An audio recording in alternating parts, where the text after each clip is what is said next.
We are live. Hello, everyone. Welcome, welcome, welcome. We are so glad to have each and every one of you with us today. Today, we're going to be interviewing and seeing. Oh my goodness! Hold on. Hold on. Whoops. Sorry. I was pinning stuff. But we're going to be interviewing Shaysmith. She is an internationally known professional paranormal investigator. She has been on many shows and done investigations with many people that you would know from television.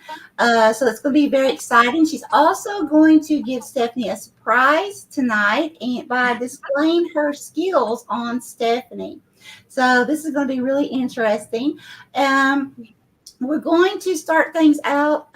First of all, I'm going to ask Shay to introduce herself in just a moment and tell her side, some things about herself to you to get, for you guys to get to know her a little bit and how you can find her as well. But right after that, we're going to start stepping into some of the most exciting paranormal investigations that the three of us has done. And somewhere in the course of this evening, if time allows, we would like to bring a few of you to come up one at a time to tell your most exciting paranormal investigation. All right, let's go ahead and roll. First of all, we have our lovely Stephaniegetz, my lovely soul sister here, and then we have Shay Smith. Shay, I'm going to go ahead and turn it over to you and let you go ahead and tell us about yourself. Okay, well, I'm Shay, everybody. I live in the Lexington, Kentucky area. Been doing all these weird things ever since I was little. I don't remember a time I didn't see dead people, not to quote a movie, but that's a thing. I am a psychic and a medium. I'm a paranormal investigator. I'm also an energy worker. I'm Reiki certified. Pretty much anything weird or interesting is something I've probably already looked into, tried, and said yes or no. What else do you want me to say? Yeah. What shows have you been on? So I was on 1,000 Pound Sisters. I was in the episode where they go and visit a psychic. I've also, which is about to drop really soon, some of my really good friends, the Tennessee Ray Chasers, they have a new show called Ghost Mob, which first episode's out, and the second episode is dropping soon, which you may recognize, wink wink, people on there. I've also been on Haunted Discoveries. If you have not checked that show out, please run and do so. It's on a lot of different streaming platforms right now. Worked with some really cool people. I've been very blessed to meet people in very strange circumstances and work with them. Grant Wilson from Ghost Hunters, one of the OGs that I looked up to forever and ever and still do. Yes. Got to work with him on an investigation actually here in Kentucky in Scottsville. Oh, really? Kentucky? Yes. Steve DeShavi from the Dead Files did an event with him one time through Scarefest. The Wraith Chasers, they've had many, many shows. Those are actually some of my favorite people on this planet. They've actually become besties, kind of. It's a weird life I have, but those are just some of the people that I've worked with. So. Oh, that's very awesome. Very awesome. Okay. It looks like we have a lot of people coming on now. Hello, everyone. Welcome. Anyone just now hopping in. Glad to have you. This is going to be a very fun evening. So, Stephanie, would you like to begin with your most favorite investigation? That is so hard, Michelle. And just for the viewers, I saw Kieran was asking for a reading. We're not doing readings tonight. This is a different type of show, but maybe we'll be back soon doing that kind of thing. Yeah. So I knew I was going to have to answer this question, and I have no idea how to answer it because there are so many, obviously, because I've been doing this for a long time. I would have to say there are two that rise to the top. And I have talked about Cedar Grove Tavern, where we actually had the smoke detector going off that had never even been out of the bag and box that had been bought. We had so much activity that night, and that was poltergeist activity where the lens cap was pulled out of Dale's back pocket and thrown on the floor. And Dale was like, ladies, should we be getting out of here? He was actually a little freaked out. For those, can I interrupt just a second? For those of you that don't know, Dale is he is part of Get Spooky Society with Stephanie, and he's also the cameraman. So right. Go ahead. Right. And he says he feels nothing, which is BS. He's coming over to the dark side slowly but surely. But that one was amazing. And we've been back, and apparently I can't think of the spirit's name right now, but he had been bullied as a child. And so he then thinks he's a big bad bully now, and he's really not. So I think we helped him a lot in our subsequent investigations there. Nice. Then I hear you, Dale. Dale's in here listening. He's packing to go on vacation. But then the other one that I kind of forget about, but we were just at the Buckeye Trading Post on 50 it's actually in Ohio, but it's on your way to Lawrenceburg. They just had the second annual Buckeye Bigfoot Bash, where Turtle Man was there and the Shenandoah Sasquatch. It was a blast. We were just there set up. And that place, the estate, the estate that sits on that place was one of those, I know you two have them, places you drive by and they just call to you and say, yes. I have to tell you stories. Yes. This place was one of those places. And I had no idea that a lady that I went to high school with owned it. So I just happened to go in looking for crystals one day, and she was there, and it took us about over a year to actually get it set up. What was very interesting about that place is they have a museum attached to the trading post, and then their house is like a museum of all these oddities. Lizzie Borden's doorknob, like a doorknob from her house, a hair wreath, floral wreath made out of hair that her aunt made. I mean, just crazy stuff. But in the house, she has all these oddities and antiques as well. And I'm an antique girl and, old and whatnot. And when they moved in there, they were like painting and stuff. There are 2 rooms, I think, that have little kids' handprints on the ceiling like this. And the ceilings are way up there. And there is a skee ball set that looks like a little tractor seat. And they got it in Madison, Indiana, I believe, or somewhere around there. And they had it in their previous place. And they knew a little boy was attached to it. Well, actually, I got twin little boys attached to it that said they were in the toy. And while we were investigating, they were fighting over it. And I had a flashlight and cat ball going off for both. Like, it was just mind-blowing. Wow. Those are my 2 favorite. And wow. That's awesome. It's from Native American land. They get a lot of their artifacts from their land. And I was ready for, the hostility, and they didn't come through at all. So that was interesting. But I'll say those are my 2 favorites. That's very cool. Very cool. Okay, Shay, what about you? Kind of in the same boat. There's so many that I'm like, man, like where, one of them would be the first time that I ever investigated St. Albans in Radford, Virginia. Man, that place is like, you just get close to the property and you're like, oh, that's a whole vibe to itself. Like, you just can't deny the fact that there's something there. It's probably one of the only places that I don't say attacked in a light way, because that's not something that happens very often to me, but I was attacked, like straight up slapped on the back of the neck and scratched all the way down. Like, we got it on pictures and everything, which immediately just enraged me. Wow. Sure. There's never been a time that I've gone there that I haven't had some sort of experience that left me like, there is no doubt in my mind, if you weren't here, like, you missed out. That was probably one of the most memorable that I can think of. I felt bad for everybody recording EVPs after I got like scratched, because my language was just kind of all over the place and very decorative. So that was an interesting playback to hear.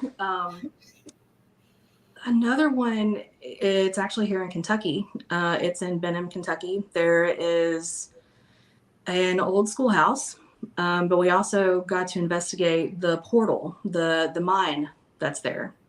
And it was kind of a personal event to me, which I think made it all the more interesting because my family has a very deep history with coal mining. Like, I have relatives on both sides who did it. A lot of them are from Eastern Kentucky. So I went in there and I kind of let them know that when I walked in. I was like, hey, I'm just going to be honest with you. I've got this grandfather, this other one, this great grandfather. I'm here because of them. You know, they supported my family, and that portal, I don't even know where to start. I mean, I was getting things I was asking for. We were getting confirmations right and left. We were getting rocks thrown. We were getting visuals, even when they turned the lights out, which it's a cave, right? It's a mine. There is no light. When you get back in there about, a mile back, there's nothing. You could see the dark that was darker than the dark. Like, you were getting people, we were getting one of the most amazing things I've ever seen. And I have heard throughout history books and talking with other miners and just kind of some folklore is the Lantern Man. This guy, I don't know if you guys know much, but shows up when there's something wrong. Usually he's there to warn and to guide miners and people trapped like that back to the front of the entrance. We got him, got it on film. Somebody was recording as I'm talking. And you can see the lantern, this light starts swinging out in front of us. And I was like, is anybody else seeing this? Confirmation that I'm not just insane. I got chills talking about it. But we heard music playing and everything I could have dreamed for in an investigation was there. Wow. So it's a special place, especially, like I said, close to my heart with the stories about it. So right. Those might be my top two. Very cool. Very cool. Yeah. You guys have been through so many awesome investigations. So I guess for mine, my favorite, which I haven't investigated as much as you two have at all. But my favorite is I had a school friend reach out to me. This has been approximately 2.5-3 years ago. And in Kentucky. And she said, I really need help. They had like a family home that was way out in the country. And I stopped her and I said, okay, I don't mind to help, but please don't give me any information. I don't want to know the address. I don't want to know anything, right? So my process is before I go on an investigation for 3 days, I meditate. And I receive information and I draw everything out that comes through and in vision. And then of course, anything that comes through in voice, I write it out and I interpret it if it needs interpreting. So for 3 days, I was getting information and as I was getting it and drawing it out, I was sending it to her. But I told her not to let me know until I tell her I've gotten all the information. So the first thing that came through was I met, and it was really sad because these were slaves. It was a father and a son, and they were showing me where they lived, and there was like this real small shack, and it was right behind like this rock fence. And so I drew out everything I was seeing, where they were standing, where this little shack was, everything. And some things that they said. I sent that to her. So then I began communicating and finding other spirits who were there because there was a complaint of there was something really nasty there. Okay, so what my job, my role is when I do this is to go in like within consciousness and meet the spirits that are there, find out why they're there, who they are, what they look like, all these things, draw them out, write them out, right? So there was one lady that came through and she had on a blue dress, almost like a Southern Belle type look.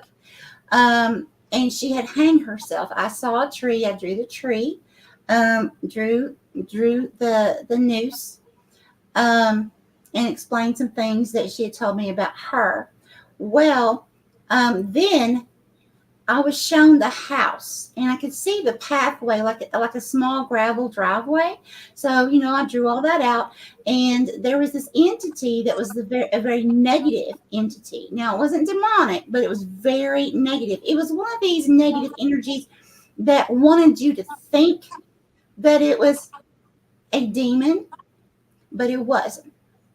So it showed me where it was staying, on the upper level of this house. So on that portion of the house, there was no window.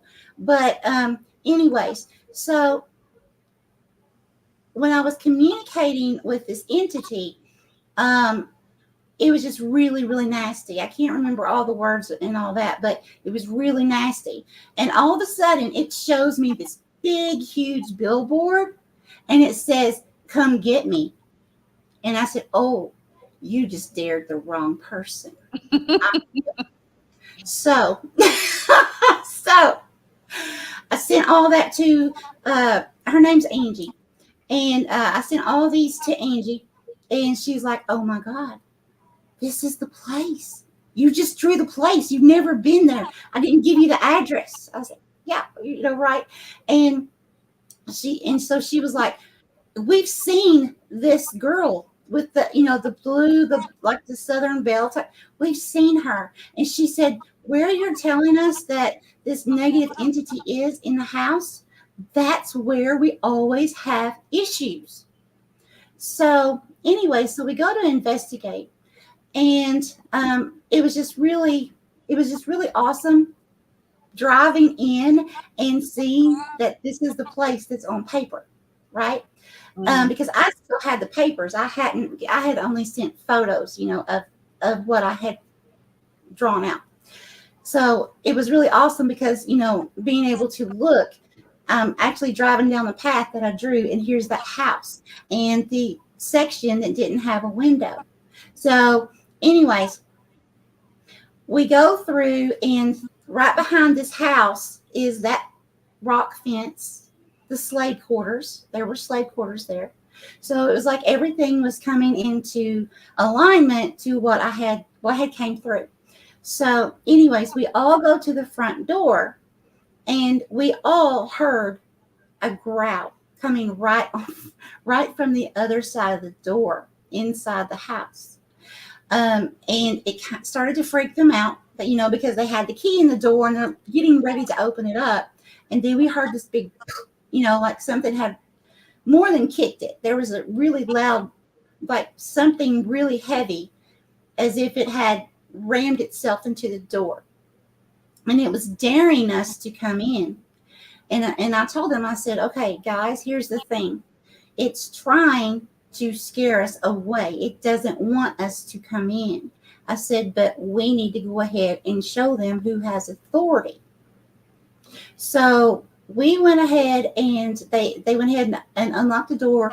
We went in, and, of course, we went through the area and everything.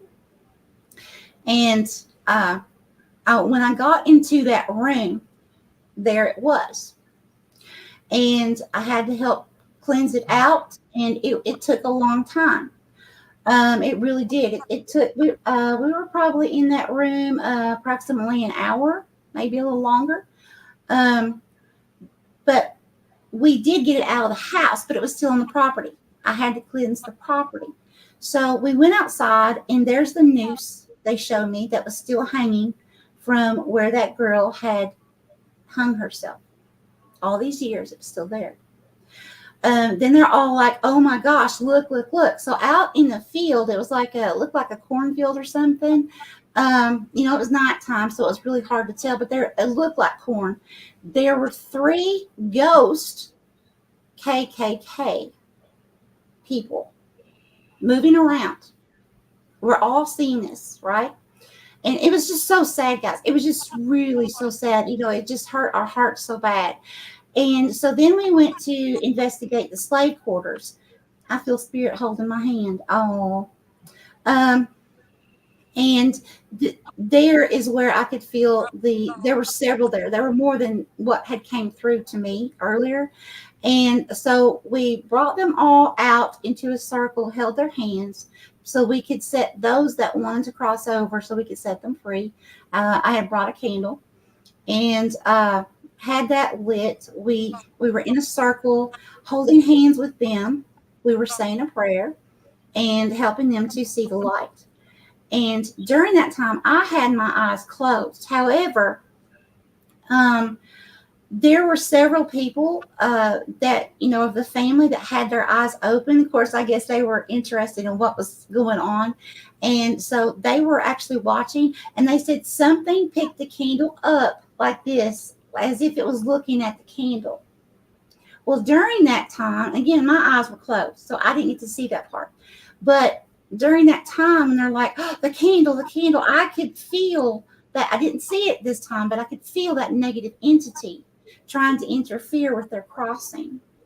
So what I did was I basically casted it aside and told it was not allowed in the circle and it had to get out now, because I was not going to mess with it, right? And so it did. It knew it was done. And so it literally laid the candle back on the ground. We helped cross the slaves over to give them peace, and then we cleansed the property from this negative energy. So that was one that just really blew my mind. Yeah, I remember you telling me that one. Yeah, it was so cool. Okay, so guys, now I think this is so awesome. Your gift, Shay, is just so incredible. It's so different. I would love for you to display this gift that you have, using it on Stephanie as a surprise, so that everyone can see actually how your abilities work and what you do. Okay. Let me readjust here. So what I didn't say at the beginning was I'm also an intuitive artist. So not just tarot and oracle and the mediumship and stuff, but I draw the readings. I use chalk pastels, and it's kind of just a neat way for me to communicate with how I see people. Like when you first walk up, I see things in color. I've always seen things kind of like 5D, it's always been an interesting thing to me. And it was an accident how I started this. Was sitting in a room with one of my mentors, and she was doing a reading on somebody, and I was just trying to get a feel for like, how does it sound when you do it like professionally out loud when it wasn't for like a friend. And I was sitting there just doodling, because I'm a professional doodler is what I will always say. I do it at work, at school, in college. I mean, any piece of paper I had in my hand will always have something on it. And I was doing that, and it got quiet. I looked up and everybody's staring at me, and I'm like, what did I do? And she rips this paper out of my hand, and I said, what's wrong? She goes, hold on a second. She was looking at everything I had drawn, these symbols and some words and some numbers and stuff. And she goes, this is it. And I was like, what's it? She goes, this is your thing. This is like you specific. And I had like drawn things that she hadn't said yet that were in the cards already. I had drawn like part of the guy's tattoo that he had on his back that we couldn't see. There were like names that were specific to that person. And I was like, okay, well, I don't know how to recreate that. I'm just sitting here minding my own business. So I just had to like take it and run with it from there. And I didn't want to do pen. I didn't want to do, just pencils, because I don't see things in just black and white. I see all the colors, the entire spectrum, like everything you got. So, yeah. And then everybody gets to take their picture with them, which is probably my favorite part, because then I get people who will send me photos. They're like, hey, I framed it and I stuck it right where I can see it. And I get people that come back for like checkups, basically, 6 months, a year. They're like, I just want to see if anything's changed, what's new. That's my favorite part about doing it, though. You get to take it with you. It's not just the words. You get to hold on to your portrait. This is you energetically. So, and everybody's different. I love it. Right. Okay, so I've never done this live before except one other time. Okay. I've never had it done before, so I'm excited. Okay, I'm like, all right, so I'm just gonna start drawing, and then I wish I had like a way to show my hands, but I think my little tripod thing will break because God knows I'm not savvy at all with that kind of stuff. Oh, that didn't work. All right, we're just gonna have to deal with it. I'm just gonna go ahead and start drawing.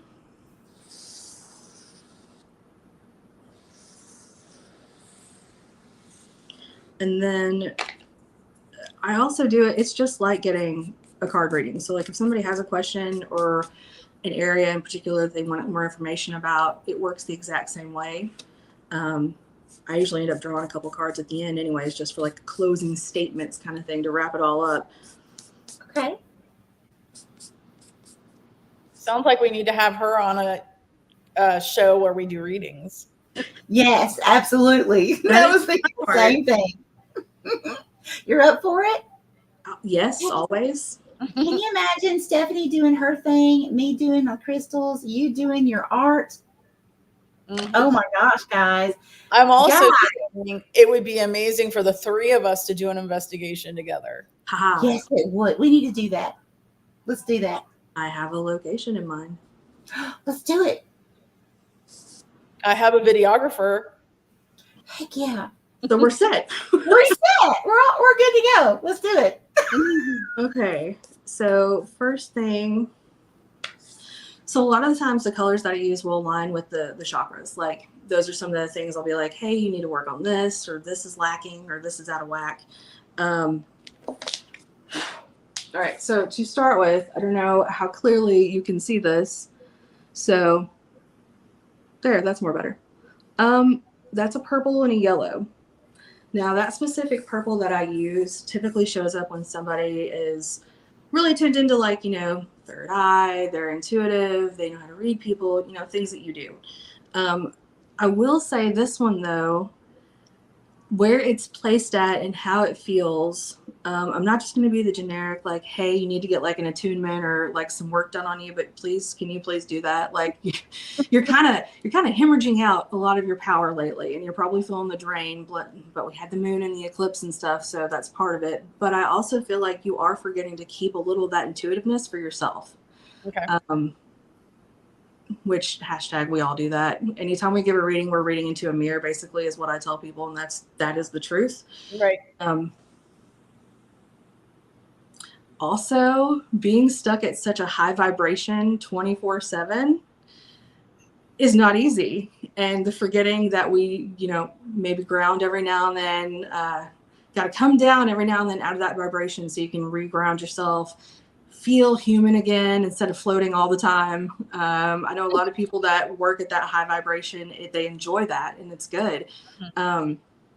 But I think it goes hand in hand with the feeling out of whack and the needing like to be realigned and cleared, and maybe take a vacation or something. I don't know, something that doesn't involve this. I don't care what it is, but yes. And please stop saying that when you eat something like sugary or chocolatey or something, this is a treat. No, just enjoy it. Don't judge it. Just have it and don't talk about it. Just let it be.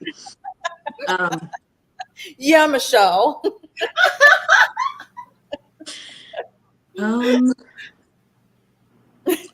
Okay.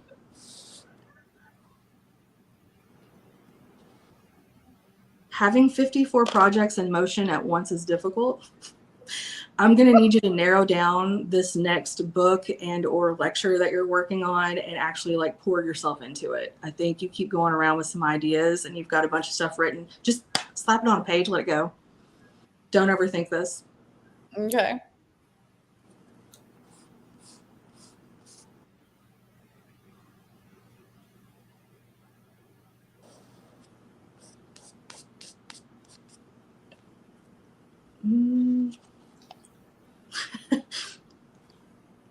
Okay, so how do you feel about like fairies and that kind of energy and that kind of vibe. Love. All right. Well, that explains a lot then. So, because what I keep seeing around you, like even behind you right now, is these little, they're just like wisping in and out of things. Also, good reminder that laughter is the best medicine. And we're not going to be so serious about things sometimes. I think it's bring you back. You know, I do the same thing though. I literally do. I'll sit there and go into a spiral and then I'm like, now I don't want to do anything. Mm-hmm. And then something reminds me, no. You got to keep that childlikeness about you. You got to go in with fresh eyes and have that faith. It's hard. Yeah, I know. Because the way the world is set up now, it's very much, we don't focus on that. Once you get past a certain age, you're supposed to be 24/7 serious. That is like the most boring human. If you meet those people, they're like little gray blobs. They've lost all the color. So I think they're just giving you a reminder. We're going to come at things a little more playful too. You've been on this gung-ho, like fast, let's do this, crank this stuff out. Like, no, I think now you're getting into that whole season of, okay, what's fun for me? Right. What is going to be the fun project next? Not what I need to do, what I want to do. Oh, if I showed you my intention lists, you would know. That's exactly what I'm working on. What I released yesterday. Yep. So more of that. Mm-hmm. Because I'm a Virgo South Node, so it's all about the little pieces. I'm trying to let go of them, I promise. Bless your heart. Mm-hmm. Well, I'm a Capricorn, like hardcore. So yeah, the fires are always burning. Oh, hell yeah. Mm-hmm. Doesn't mean it always gets done, but okay.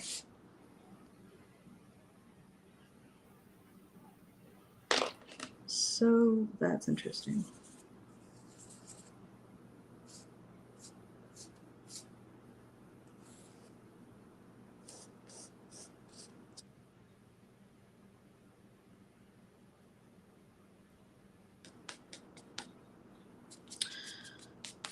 Pretty sure this is like a spirit guide or somebody coming through based on how they look. Yeah. So I'm getting like water dragon kind of stuff, kind of vibes. Very like Asian Oriental feeling, that kind of mysticism. Okay. This is a very weird question. Do you use like dragons for protection and things like that on properties or your own house?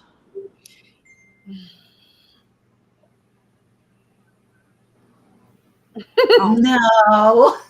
Okay. Well, because what I'm getting is there's like a big, and it's sitting on top of your house, like a for real guardian. It's this big blue. It's a big blue dragon. I don't know how else to explain that. Yeah, and I mean like draped over the whole house with the wings and everything. But they don't have fire. They have water and ice. Yeah. So I'm a Cancer and a Scorpio. I have a lot of water. Okay, that good. Yeah. Which does mean you do have to ground quite frequently in order to balance a lot of that out, though. Yeah. Mm-hmm. So here's what I have so far. I can't see. This is the worst. All right. Wow. The lights aren't that bright, but it almost looks like you have butterfly wings too on one side, which again, transformation, growth, all that kind of stuff. But your feet aren't touching the ground. And that little tiny red streak over there is like, dear God, please help me. Give her some dirt, some sand, some something, like whatever it might be. Right. And I'll send you this picture too. I'll mail it to you. Okay. Or you could just give it to me when we investigate. I could just do that. Yeah. And it almost kind of looks like a dragonfly too. So the dragonfly here in the corner on the screen, because I'm a nature photographer. That's my dragonfly. That's my Yes. spirit animal. Okay. He actually took the picture and is letting me use that photo for my branding. Mhm. I've had a weird connection with dragonflies the last 3 months, like strong. Yeah, it Mhm. kind of looks like the one that's in that photo. Mine's, and I got a picture of what it exactly looks like when I was over at Cape Run too. There, he, on my hand for like 30 minutes, wouldn't move. I was walking around and everything. Wow. But Nice. you just have a lot of stuff coming up. I'm gonna need you to be organized. I need you to like really hone in and do that. The organization is the big thing, and turning it over to other people when it's time. I Right. think the letting go of stuff is sometimes hard because you're not a micromanager. You know how it's supposed to be done, and you trust you and you alone. So it's one of those deals. And again, I'm preaching into a mirror when I say these things. Yep. Well, so I was supposed to have a big equinox collaboration this Sunday. And for the first time in my life, because we didn't get it together until like a week and a half out, I backed out. That's I said, okay. I'm not going to work this hard. So I'm just going to, and I got another event by myself like that. Mm-hmm. My biggest problem is when always feeling like I need to collaborate with people and not trusting myself that I can just do it on my own. Plus, this is spooky season coming up, and so I know. my birthday's Halloween. We have all of this stuff happening, so it's just like, Don't. You're gonna need to leave some dates in November open. okay. At least 2 weekends need to be open. There's a gentleman you're about to meet within the next 2 weeks who's going to offer you something that's going to be really. It'll be interesting to see how it works out. It's going to be a topic that I think you put down. Okay. You walked away from. You're like, that's enough of that. But it's going to come back around. Interesting. I have a few ideas of what that might be. Yeah, it'll be fun. It'll be fun and interesting, and it's part of the weird stuff. It's not like your typical paranormal things. This is like a little, I don't want to say like cryptid kind of stuff, but there is something to do with that at play. So yeah. I like your picture though. Like I don't think I need to add anything else. It's like I wish you could see how good the colors and stuff look, but I like it too. Cool. I'm like like the dragon wings and stuff. That's very neat. Yep. Right. There's a lot going on my lane, so that dragon is definitely one I called in. And I would say he's probably also over my sister's house and my parents' house, which are not far from me because let me show you this. There are 3 of them. There are 3 heads here of that dragon. That's why. Yep. Wow. Awesome. Mm-hmm. Also, I don't know what's going on in your main bathroom, but that person is just kind of hanging out waiting for you to have a chat. Okay. I don't know. They're not using the bathroom. They're sitting on the toilet like it's a man. It's an older man. Okay, Charlie or Frank. We'll chat later. I don't know. She knows. She knows. Yeah. He's like peeked his head in twice, like around the corner on the side of you. And I'm like, what do you want? But okay. Okay. So that's kind of like a quick overview of how I do those readings when I do the drawings. And yeah, and I'm very laid back about it. I don't have a lot of rules when I read. Like I want it to be conversational.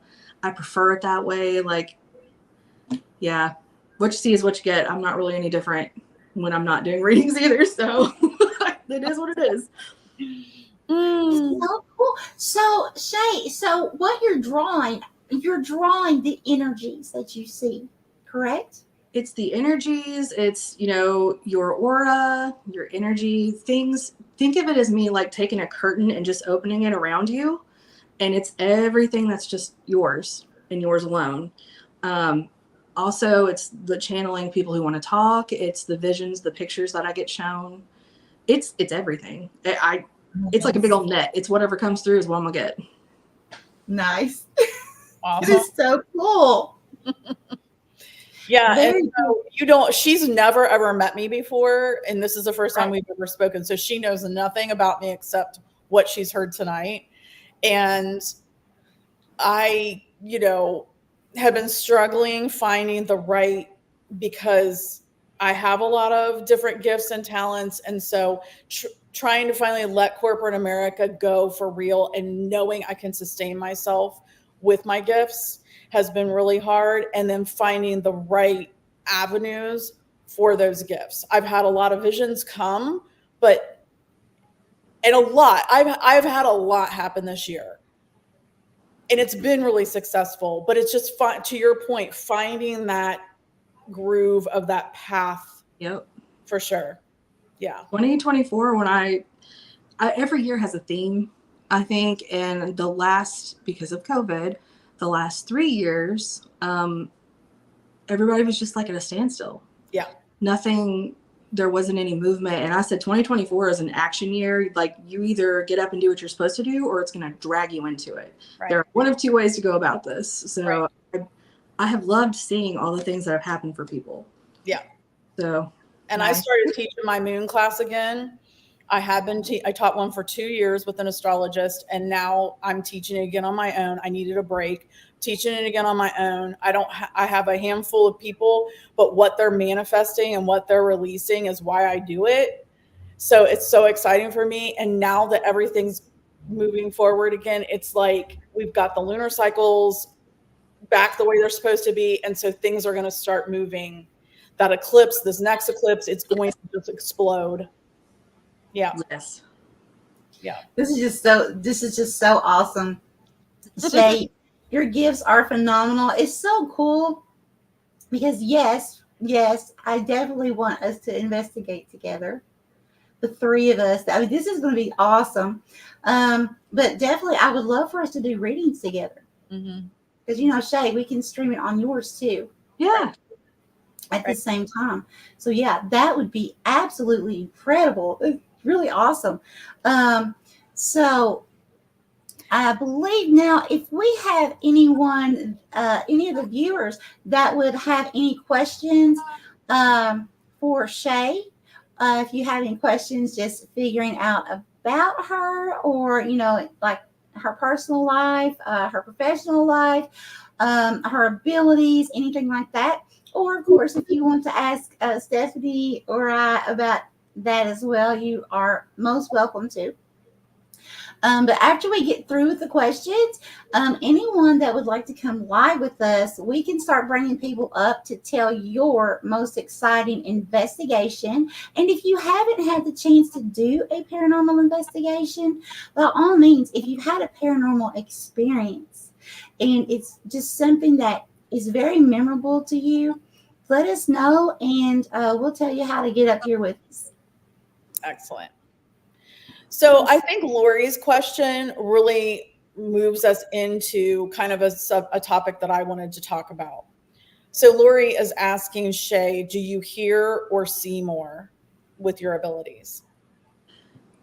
So not to sound conceited, but I have been blessed with all my senses. Some people just hear, some people just see, or just know or feel. I get it all of it.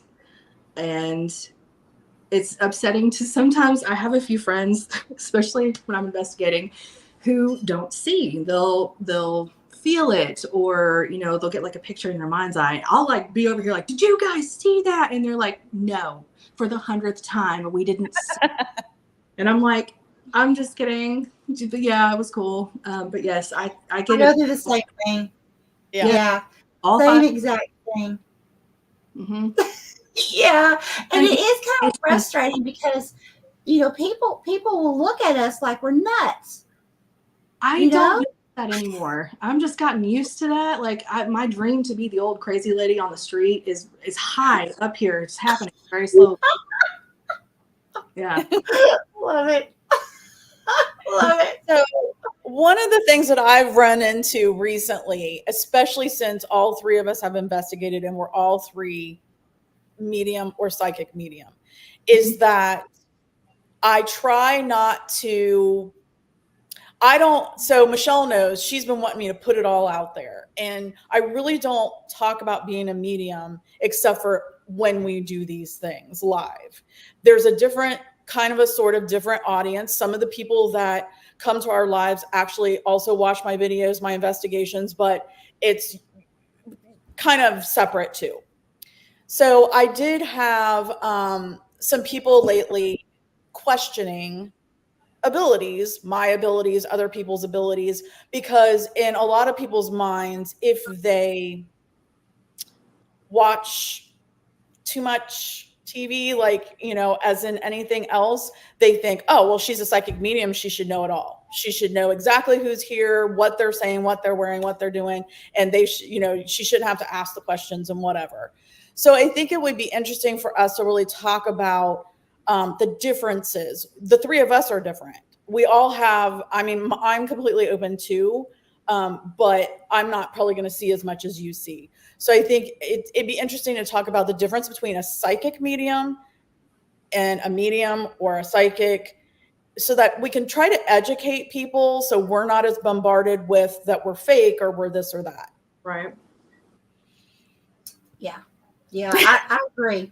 Okay, who wants to start? Shay. Sure, I'll go. Okay, well, medium. A medium is someone who works with past spirits. Yeah, I'm going to leave it at that. I really think that my way would be a human who has passed. Because I think all people who do a lot of things that we do talk to spirit in their way, shape, or form, and like guides and whatever that might entail. But mediumship really is more along the lines of speaking to a past soul. Now, a psychic, not every psychic is a medium. Right. Not every psychic you're going to go to and you can't be like, hey, I want to talk to Grandpa Ted today. And they're going to be like, I don't do that. Right. The psychic aspect is actually reading for someone. Not saying you can read their mind, but it is a thing. We all do it. Talk about it, but it's a thing. And you're able to see things about their life and basically kind of lay out a story for them and give them some options. Like, if you take this direction, this is what happens. If you go this way, this could potentially happen. So a psychic has really nothing to do with speaking to the dead. So that is a clear distinction for me. And that's interesting because so when I do readings, I do use cards almost all the time, but they're just my crutch. It's just that you can verify what this other person's hearing you say. Yeah. So it's kind of like a crutch to me, but I'm just reading the energy. So I get it a lot. Oh, I don't want to know when I'm going to die, or I don't want to know my future. I'm like, that's the number one thing everyone says. Don't tell me anything bad. Right. Are you scared? Right? So it's like, I'm reading your energies. I also, if somebody wants to talk to a specific loved one that's passed, I'm not going to say I'm going to be able to do that, because unless they want to talk to me, I can't talk to them. So I get that a lot, where I'll do a reading for somebody and then they'll say, but didn't I have any messages from loved ones? Well, that's not what spirit wanted you to know, but sometimes they do come through. So let me go back in and see if I can connect. And animal spirits, I don't need cards for animal spirits. I just... they just come right all out in it. Right. Yeah. But then, like, at investigations, it's not like we walk into any building or room or cemetery or whatever, and all of a sudden we just see all the spirits and they just start talking to us.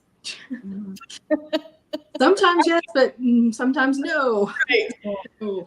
And a lot of times, I was telling Michelle, so I work on these 2 haunted walks. We worked on one last year for Lawrenceburg, Indiana, and we're doing that one again this year. And then Brookville, Indiana is their first one this year. So that's on my plate right now. And they had a guy in Lawrenceburg last year that did all the research on the history of the buildings. And then we went in and we had already investigated some of them, and we had to go in and investigate the others. And lo and behold, guess what?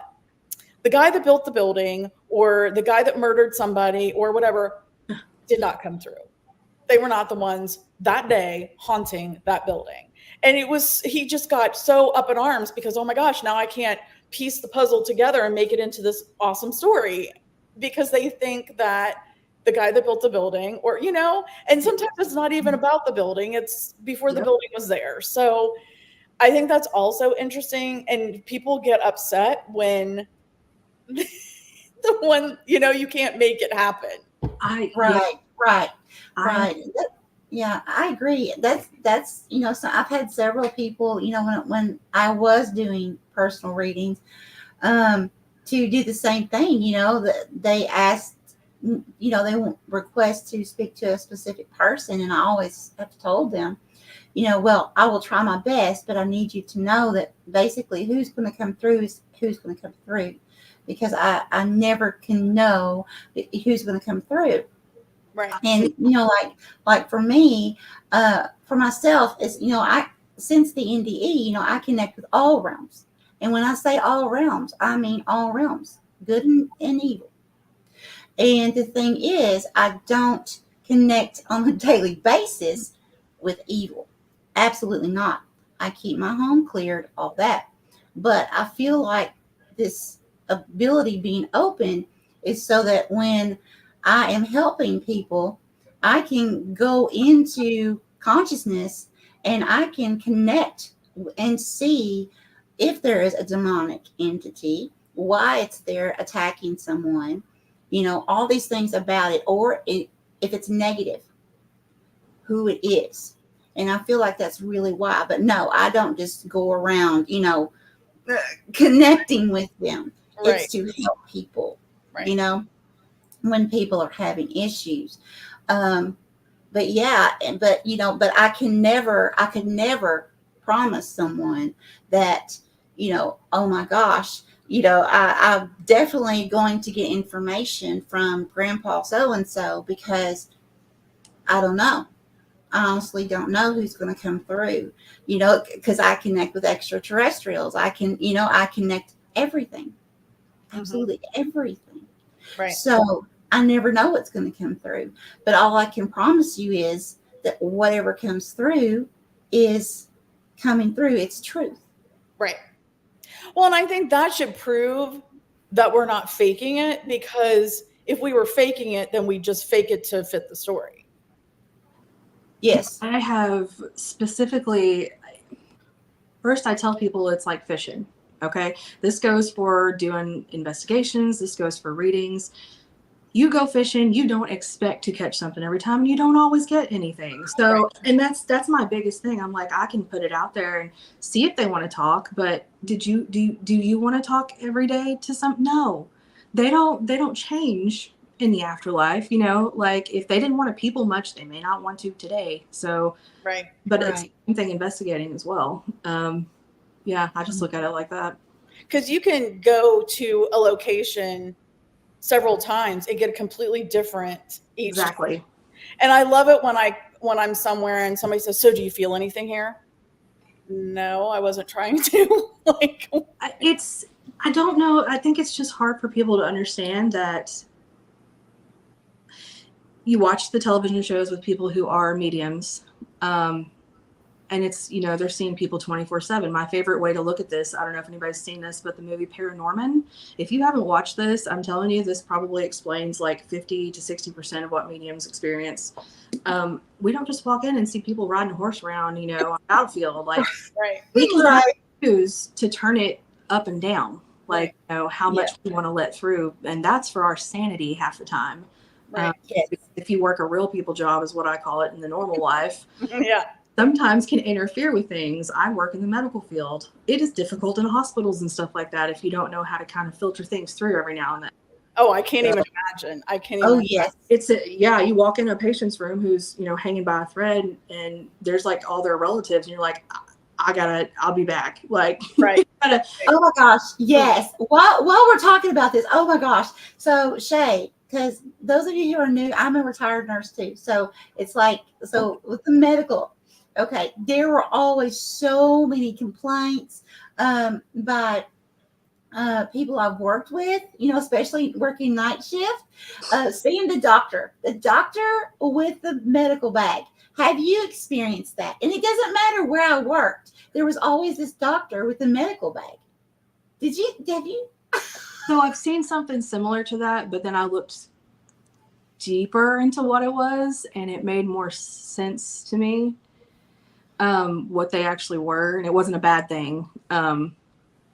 Yeah, there's a few things like coworkers and stuff too. I think when you're this way and you work in that kind of environment, weird stuff happens to begin with. Yes. In medical facilities. So I think, we're amplifiers for a lot of things. And so a lot of times people are like, I had one place, bless her heart.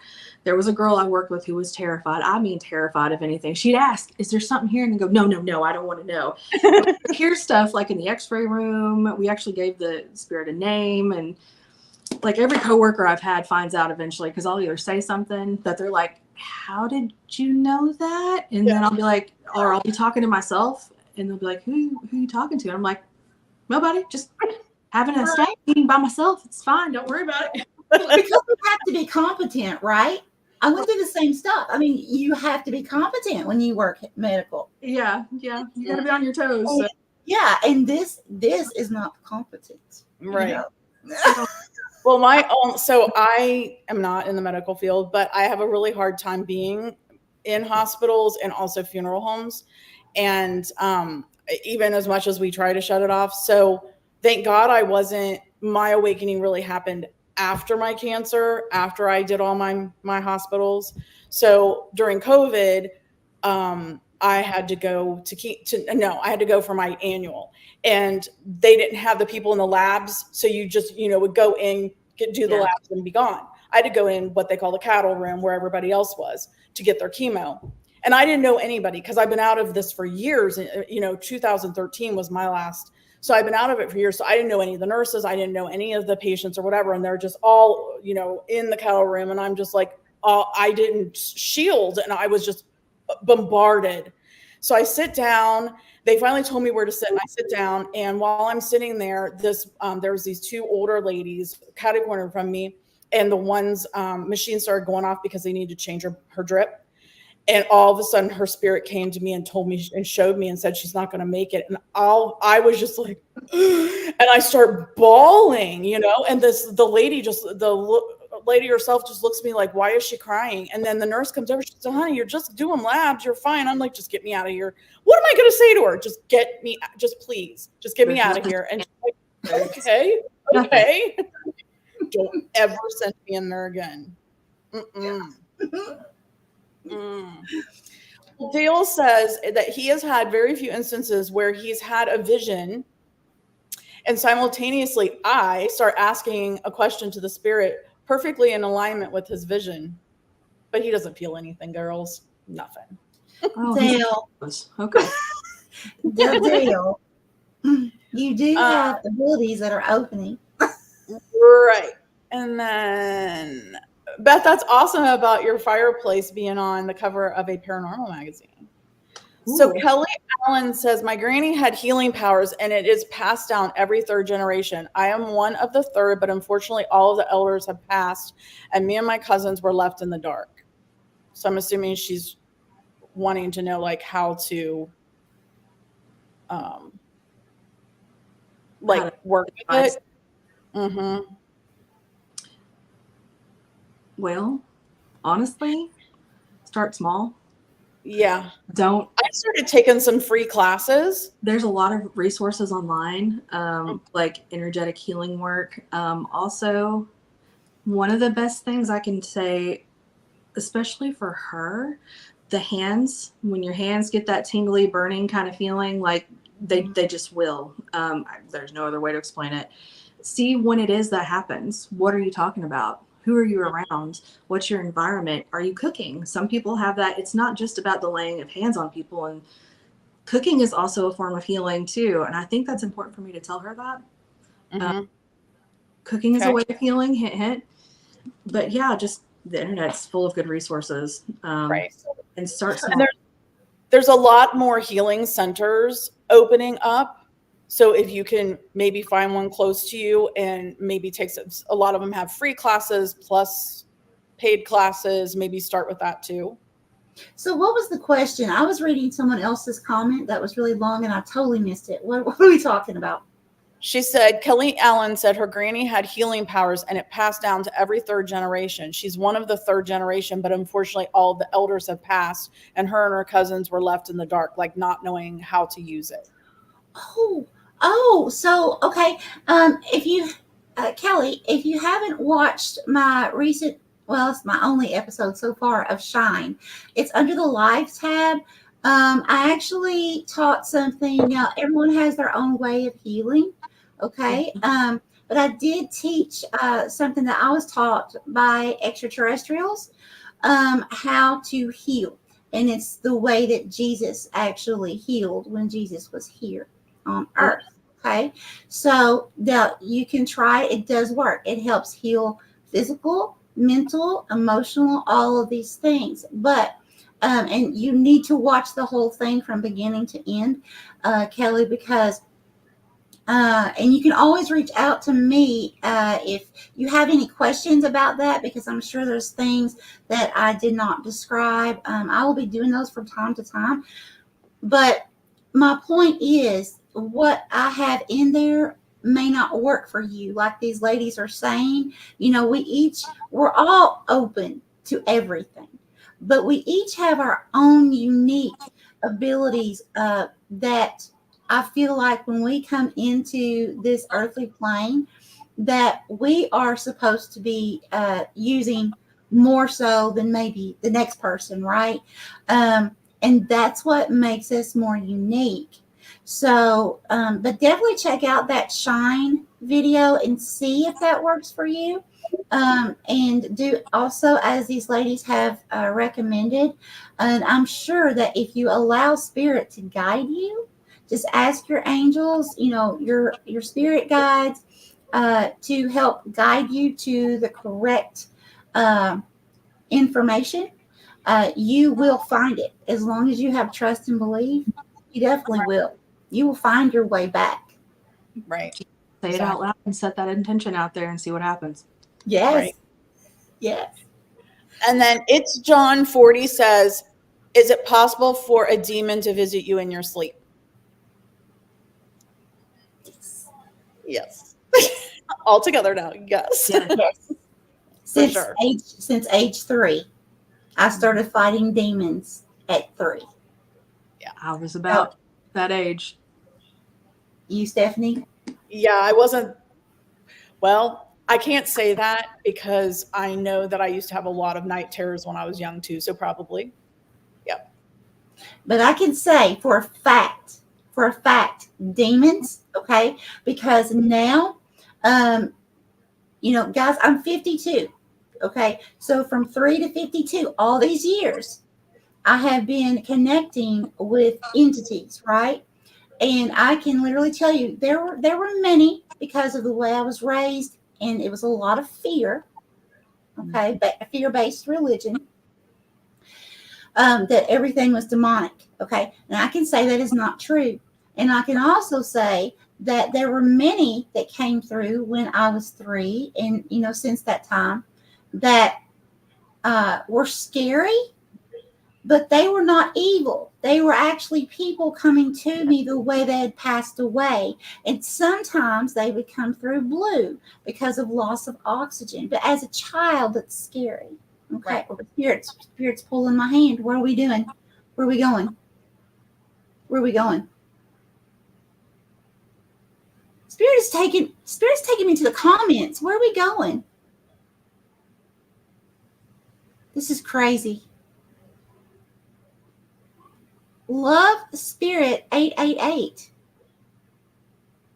Okay, guys, we got to figure out. Love Spirit 888, are you still on here? Spirit just led me to your name on the screen. That's crazy. There's a reason for this. Spirit 888. Okay, we were talking about demons. Spirit 888. Or if you're still here, please say something in the live chat.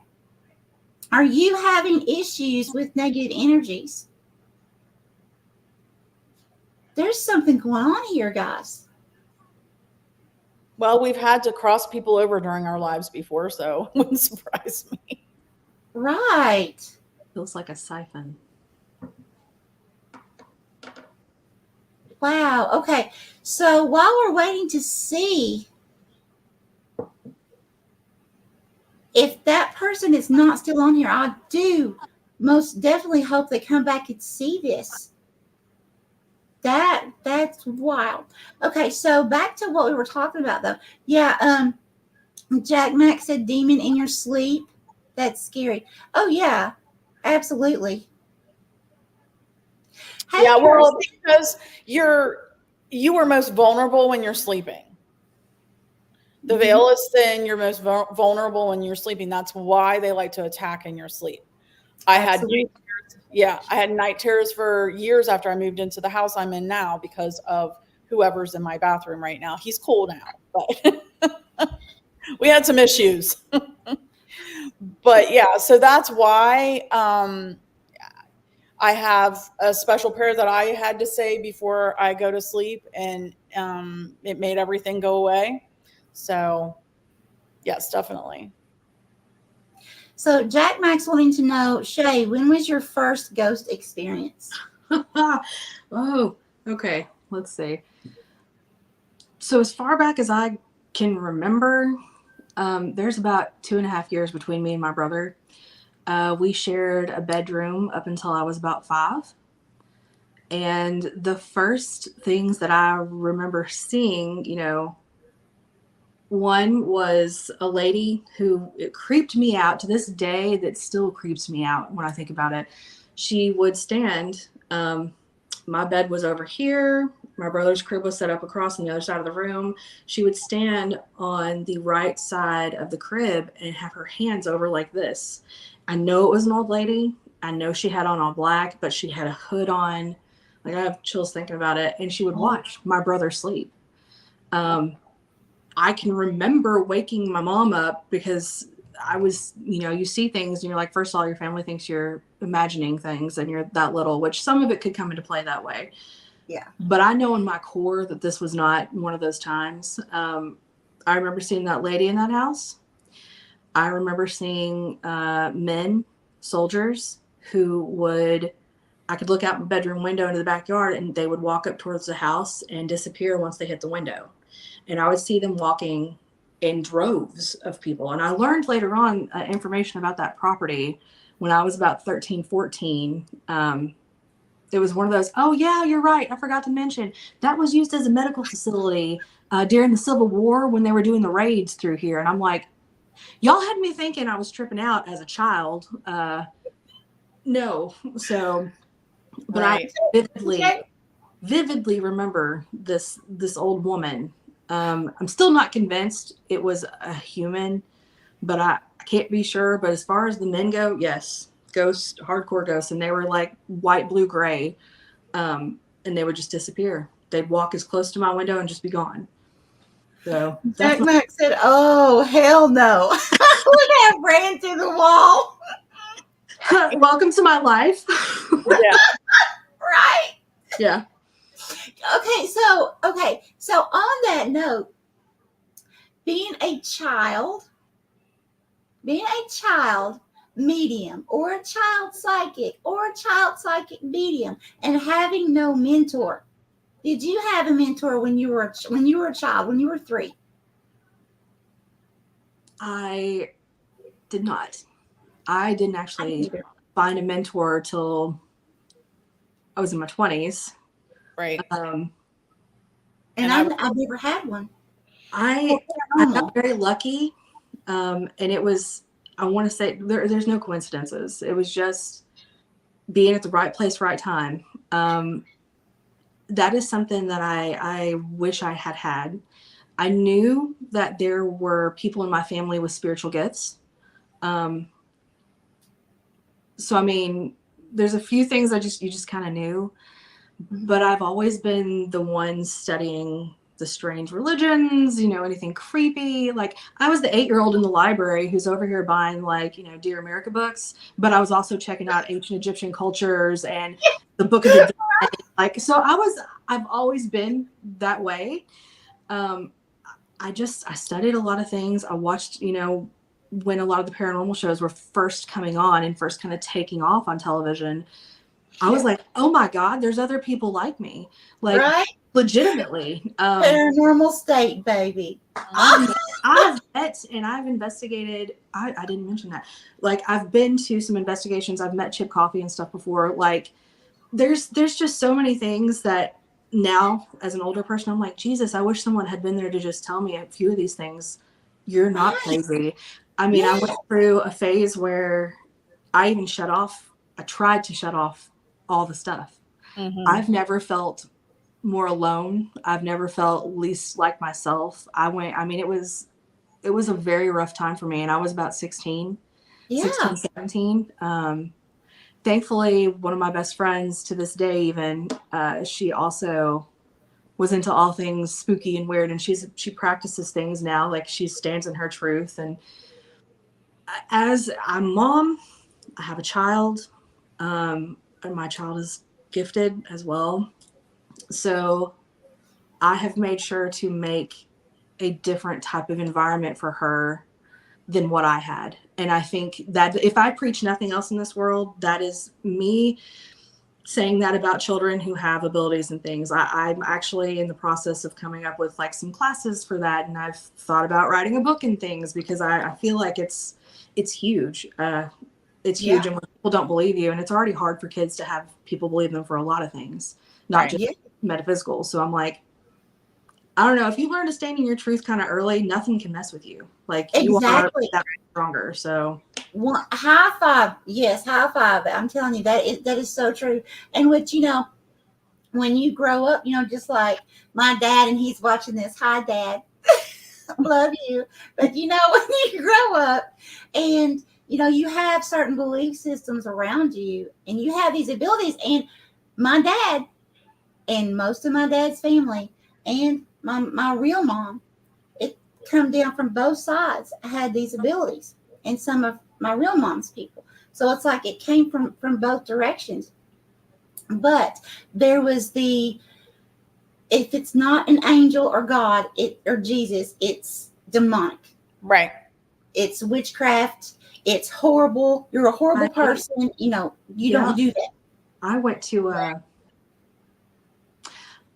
I was brought up Southern Baptist in the church and stuff. I went to a private school up until I was a sophomore. Like, I still believe in God and all those things. It's just there are other things as well that have come to me. So yeah, I get it. It's weird to try and balance out, especially when you still live in places that are still considered, conservative is the word I'll use. Right. It's still very difficult, and people still have things they think about. So yeah, 100% get it. Yes. You really need to do those classes and stuff, because DJ says her daughter has right before you said that, her daughter has abilities and it scares her and she's really not sure what to do. She puts on 528 hertz at night and she has crystals and she's 6. Okay. Well, I guess that's a sign for me to stop thinking about this and do it, isn't it? Yes. She can reach out to me if she has questions. I'll give all my stuff before we hop off here, like where they can reach me and things. But now, Diane is a previous client. I stopped doing readings and stuff, and I can tell you, Diane is legit. Okay, and Diane, I can tell you that Shay, she's a very, very good friend. She's over here all the time. Okay, she is legit. Okay, so you can trust Shay. Give you my word. Yes. So you can get Shay in touch and Diane in touch with each other then. Cool. Yes, absolutely. The biggest thing I can say for people who do have questions like that, though, is just listen. That's the biggest thing they need.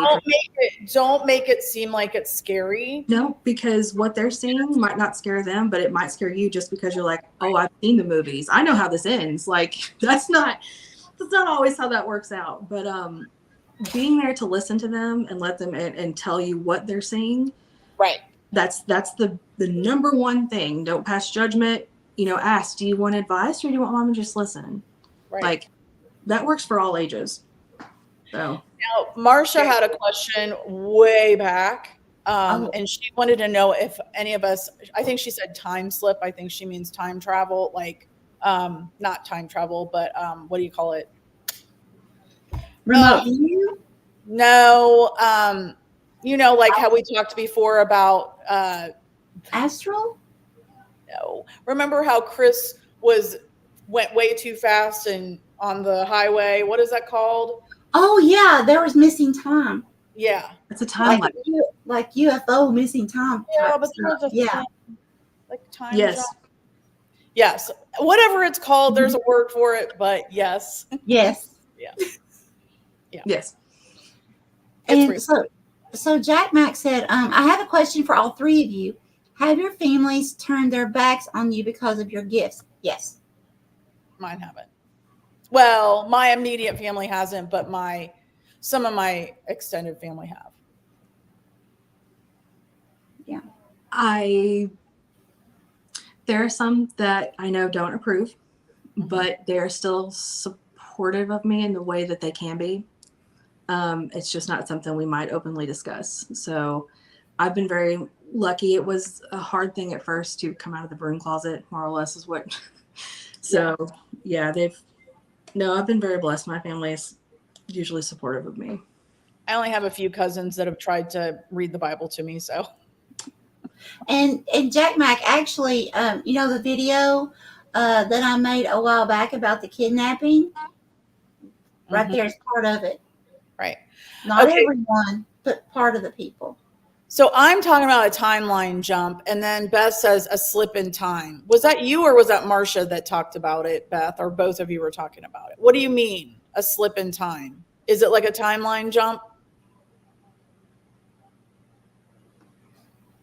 And then Dana Days, I'm not sure if I'm saying that right, had something follow her each place they lived until 2022. Sister passed, felt her hug her. I don't know if it's a guy or a girl, Donana.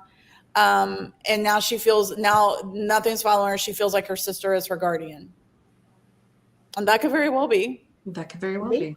Mm-hmm. Mm-hmm. That is a thing. Absolutely.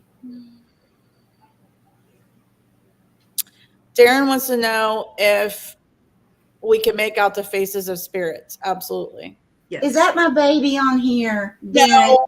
Oh, a different Darren? No, it's your baby. Oh, you're kidding. He's been on. He's been on, girlfriend. Hi, baby. Hi, sweetheart. Guys, if you don't know, my son, Darren Sturgill, check out his new fans page, Darren Sturgill Fans. Subscribe.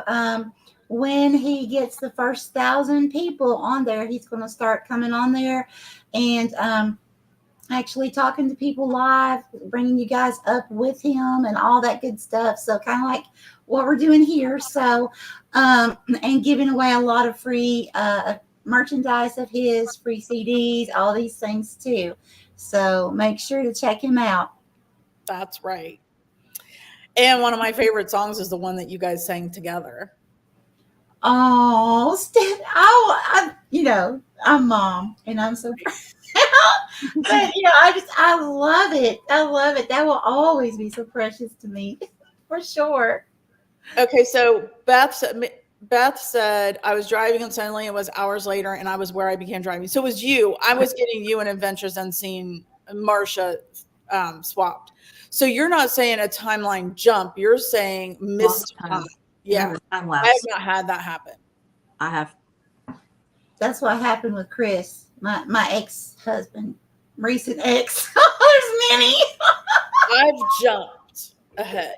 I've done all those things, but the time-lapse one, significantly, there was one that it really messed with me. Me and one of my good friends was with me, who is also, she is a psychic as well. And it was, time gone. Could not tell you what happened. Don't know where we were.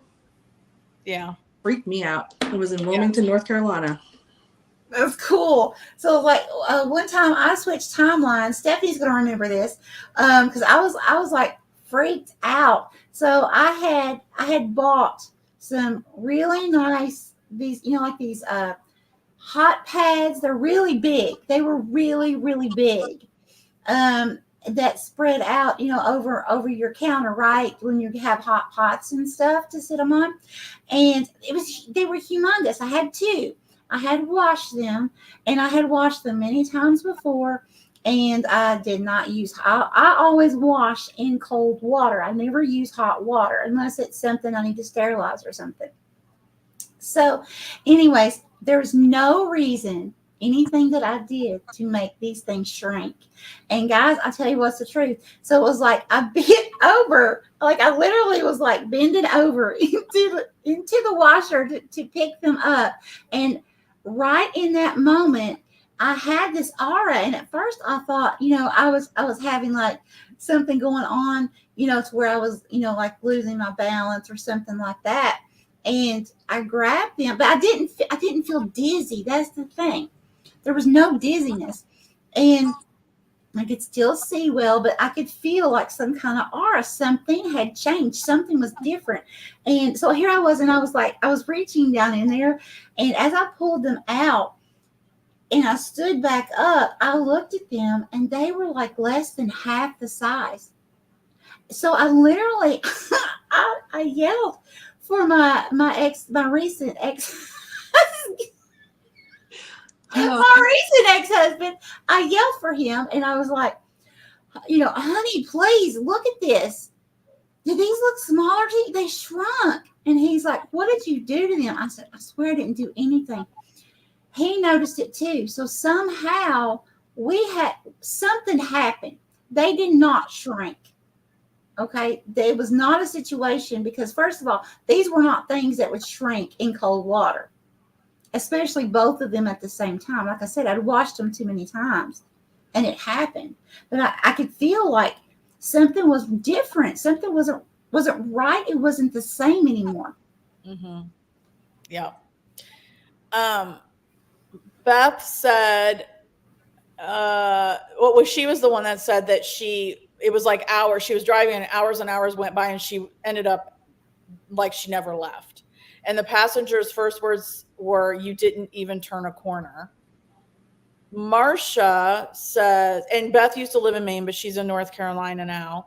Marcia said that she was, where is it? She was at the store and suddenly went to another place. Everyone was going very fast. Yes. And she said people looked different. It was dark, and they could all see me as well. And then her husband tapped her on the shoulder, and that's when she came back to now. Yes. Wow. So that is something I've actually talked about with another friend of mine. I don't know how much you watch like superhero movies and stuff like that, but like, yes, girl, let's do DC and Marvel. Come on. Doctor Strange. Thank you very much. Yes.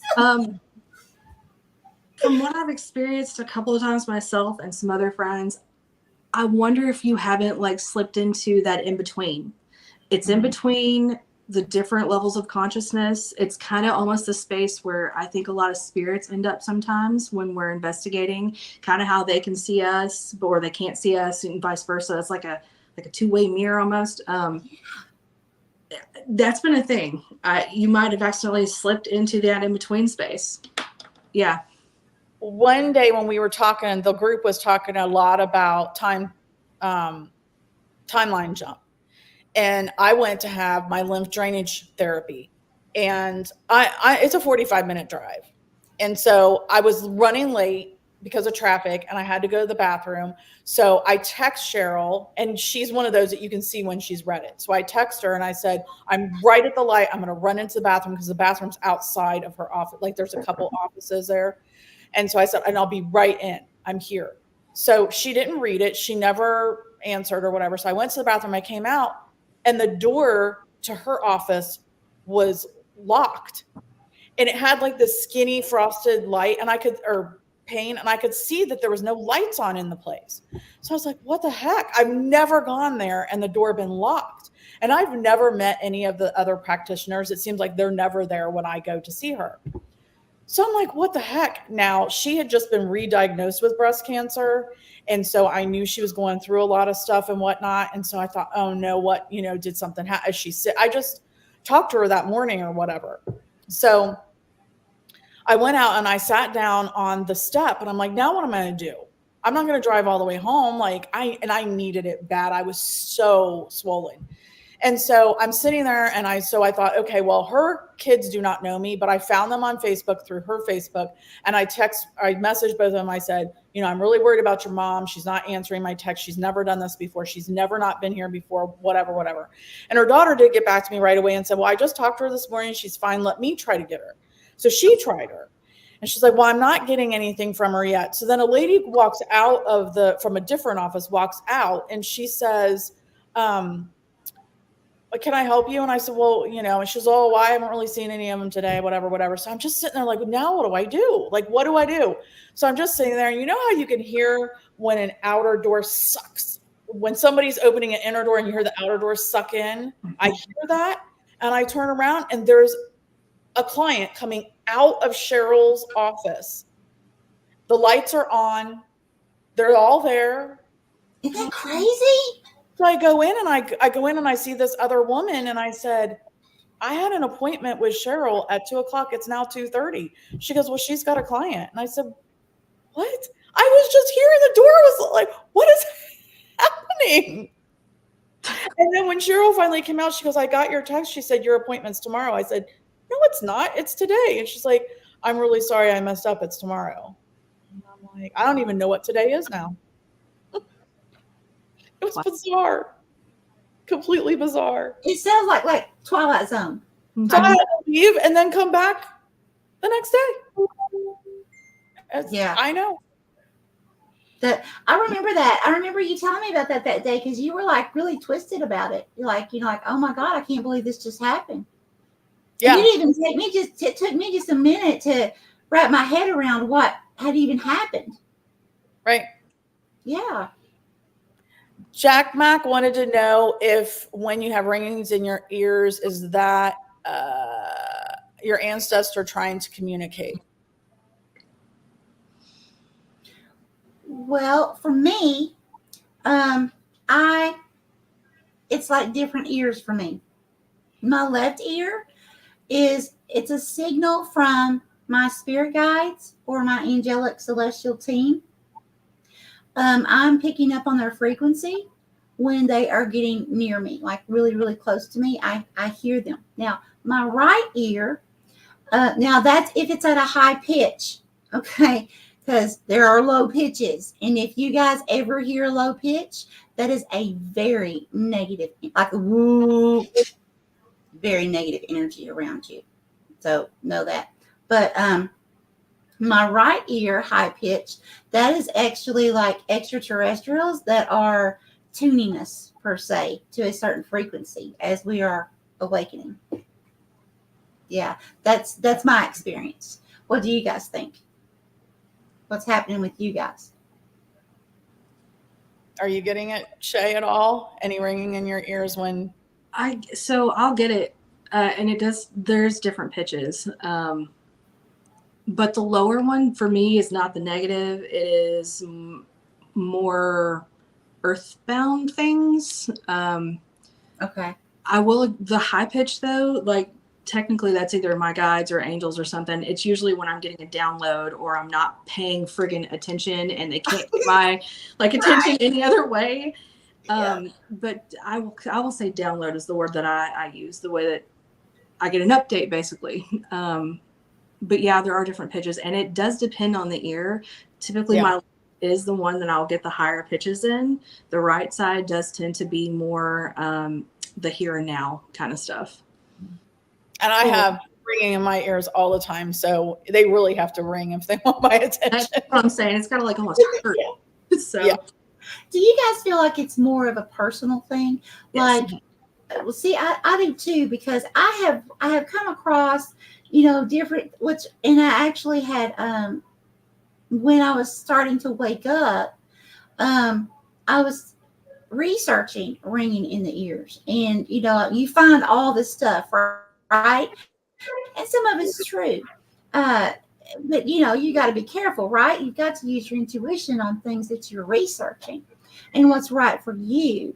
And the thing is, it's like when from time to time, how you're just scrolling through YouTube or whatever, and something will pop up regarding, what you're thinking about at that time.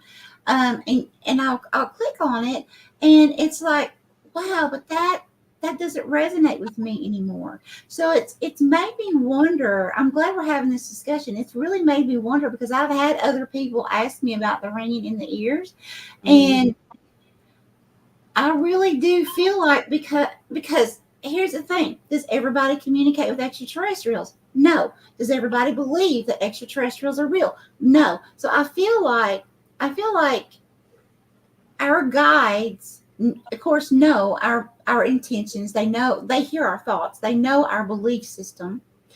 I feel like everything comes together into play for each person individually with what the ringing would mean to them. Just like, Shay, you can vouch for this. Although, in the medical field, we're all humans. Are we all identical? No. Right. What works for one's not going to be the same for everyone else. It's specific personally, I think. And then also other people, like practitioners and stuff, you're attuned to different things too. Like some people like legitimate attunements if you have somebody work on you or you're trying to level up. And the thing's not fitting, the piece is not fitting anymore. I'm not saying you're outgrown it, but that is just now a piece of your toolbox that you have. And now we're moving on to the next.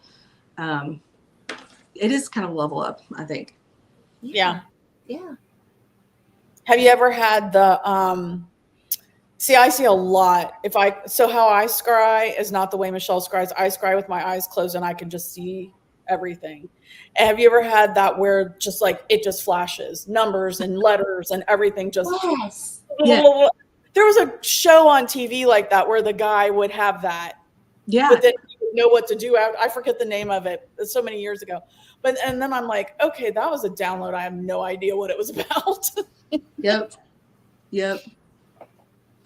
Especially, I used to have that problem a lot. One of the reasons I couldn't sleep well is because if I shut my eyes, I saw too much. Yeah. Same here. That thing. Here. And still is sometimes. There are nights where I'm like, I'll close my eyes and I'm like, oh my God, I just need to is there a way to not do this tonight? Absolutely. But use that. So yeah, that's a thing. And okay, Shay can vouch for this. So Shay, the last time you were over here, was I not just running? Just all over the house, right? Right. Yeah. So that's how my everyday is. Yeah. Right now. But, I'm working on projects, guys. I'm putting myself in this position and taking care of my dad, all that stuff, right? But the thing is, it's when I do finally get to it was, I don't know, what was it, 11 and 12, 1 o'clock in the morning, and I'm still. Yeah. It's 4 o'clock that morning. Right. Poor Shay. but my point is,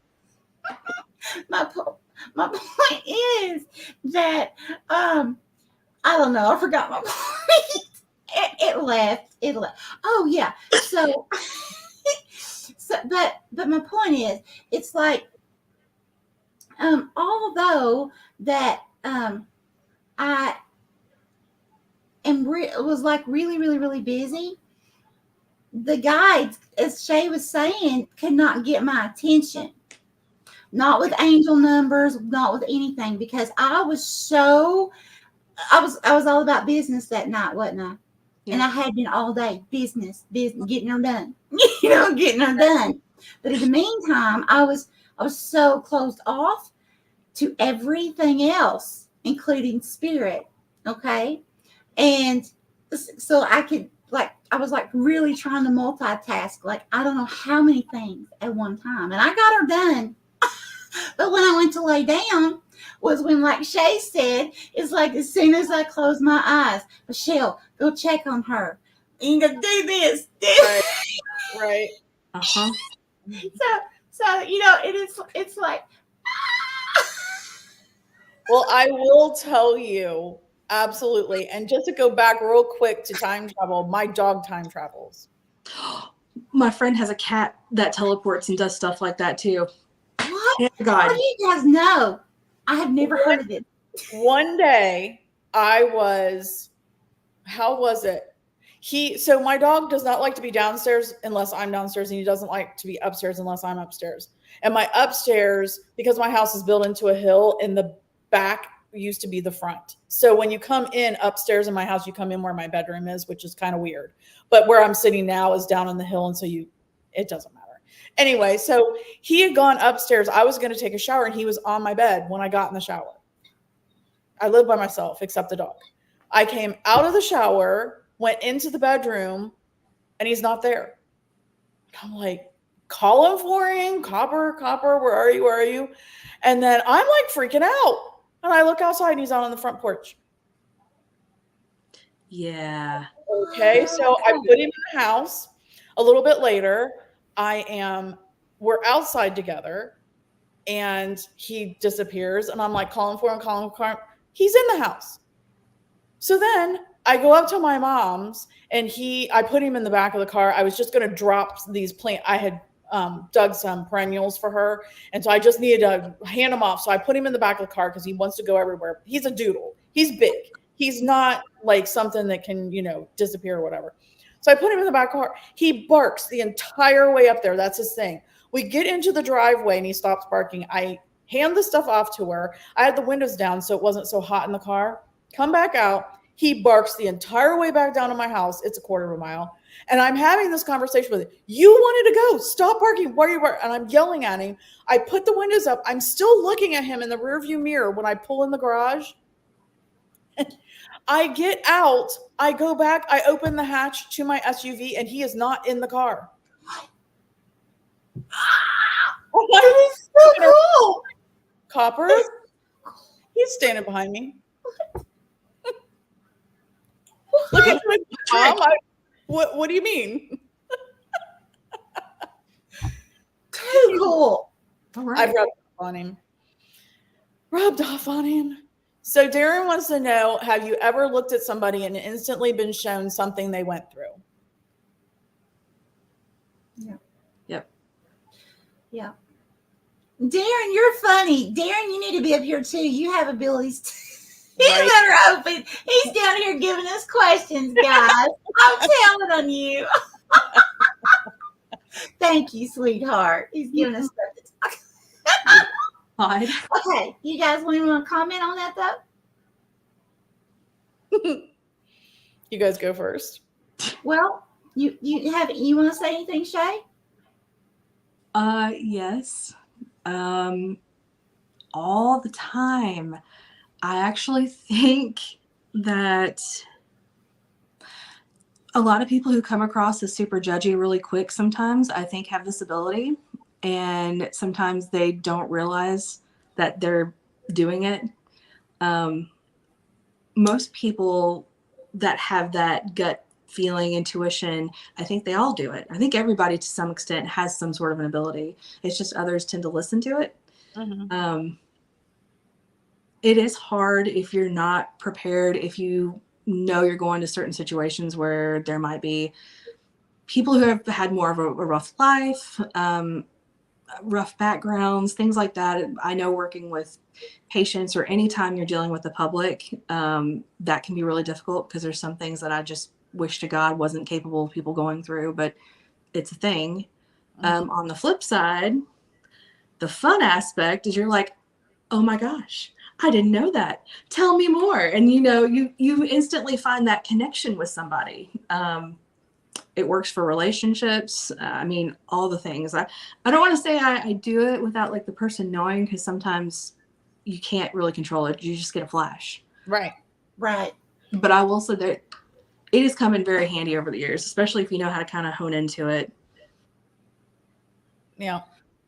So, what I experienced now with living people, what I experience is I see auras, but I see auras different. I don't see the aura colors. Mine is like, I see it's like white, okay, but then I see all of the darkness. So like anyone that is like right in front of me, or let's say this happens a lot. I can be in the grocery store, let's say, and I can be on one end of the aisle, and I can, just be looking for whatever, and I will see this person down here, and I see their aura, and there's a lot of black splotches, like massive amounts, and that is my warning to stay clear. Stay away from that person. There's some very negative attachments or negative entities that is surrounding that person. Sometimes I see the negative entities, but as far as a physical body, that's what I see, unless, like with my eyes. Now, if I see something in vision, or I'm told something for spirit, that's different. But as far as actually seeing with my physical eyes, that's what I see. Now, I see more of the other realms than I do the physical, if that makes sense. Because everything in the physical, everything that I see, it doesn't matter if it's a fork, a TV, everything, I'm seeing its energy around it. So I don't see things like most people do, I guess. I don't know. Yeah. I hope that answered it. I don't know. I don't think I see as much. I don't see as, I will, if they want me to, if that makes sense. Mm-hmm. I more have people just randomly come to me and tell me everything. And then they look at me and they're like, I have no idea why I just did that. Yes. And you're like, well, I do, but it's okay, And then you find yourself hugging them and taking the energy and whatever. Yeah. Cool. So I'm not sure what hulking Colossus Clenulk is trying to say. What a name. I know. It's pretty cool. Let's see.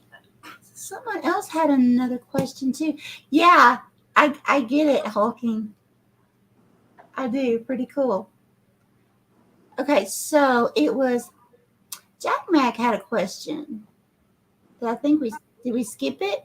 No, do you all remote view? Oh, remote view. Yeah. Yes, I do. Do you guys remote view? Yes. Yeah. You guys want to talk about remote viewing for a minute? Sure. Yeah, let's do it. Are you in, Shay? Yeah. Okay. So for anyone that doesn't know what remote viewing is, I didn't know what the hell I was doing because mine, I started doing it after my NDE. So I was like, when I came back to my body for like about 4 years, I was all over the place. I would blink and I would be on another planet.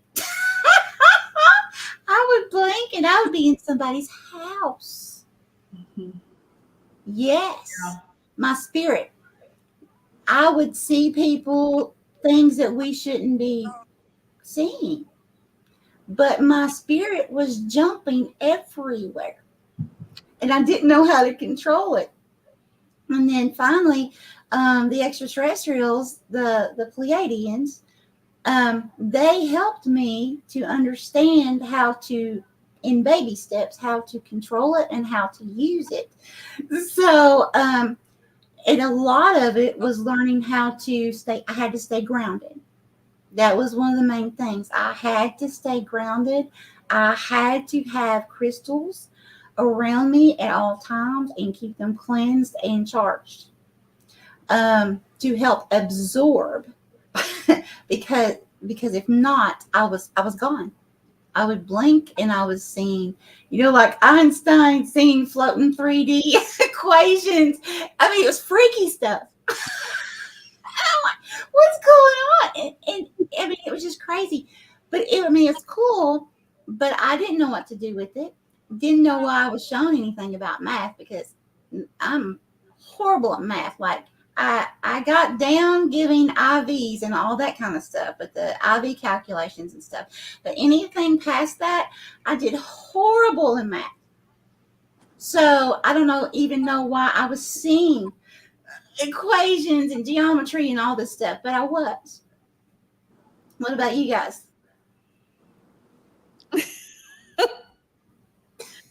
I mean, so for me, so when I was a kid, there are things that I would do. And, I used to be very, very much into like writing. I would write stories, poems. I'd be making like books. It wasn't until I got a lot older, probably when I graduated high school, about 20, I'd go back and I started reading a bunch of the things I was writing, and I was like, holy crap. I'd start reading and be like, I went there. This wasn't like my imagination. Like I literally went there. So I like remote viewing. It comes in really handy when people have questions about, is there something in my house? Well, I'll ask permission. I'm like, are you cool if I go take a look? And they're like, what do you mean go take a look? And I'm like, right now where we're sitting at. And they're like, sure. Like they don't believe you're actually going to do something. Right. I'm like, okay, give me just a second. And I'll take a look. I've used it in some missing persons things that I've helped out with. Yes. That's huge. I'm really careful about that one because you don't know what you're going to run into. Yeah. I do it sometimes just to check on people that I know that it's cool if I do that with, like sometimes my kid or somebody I'm concerned about. I'll just be like, I won't go in the house. I'll just make sure they're okay. Like, yeah, I do remote viewing quite a bit more than I actually realize now that we're talking about it. I'm like, oh, maybe I don't know. I'm not so much grounded when I do it. I do like to be barefoot if it is something I'm actually planning on trying to do. And for grounding, my technique that I use for it is I literally have to have an anchor.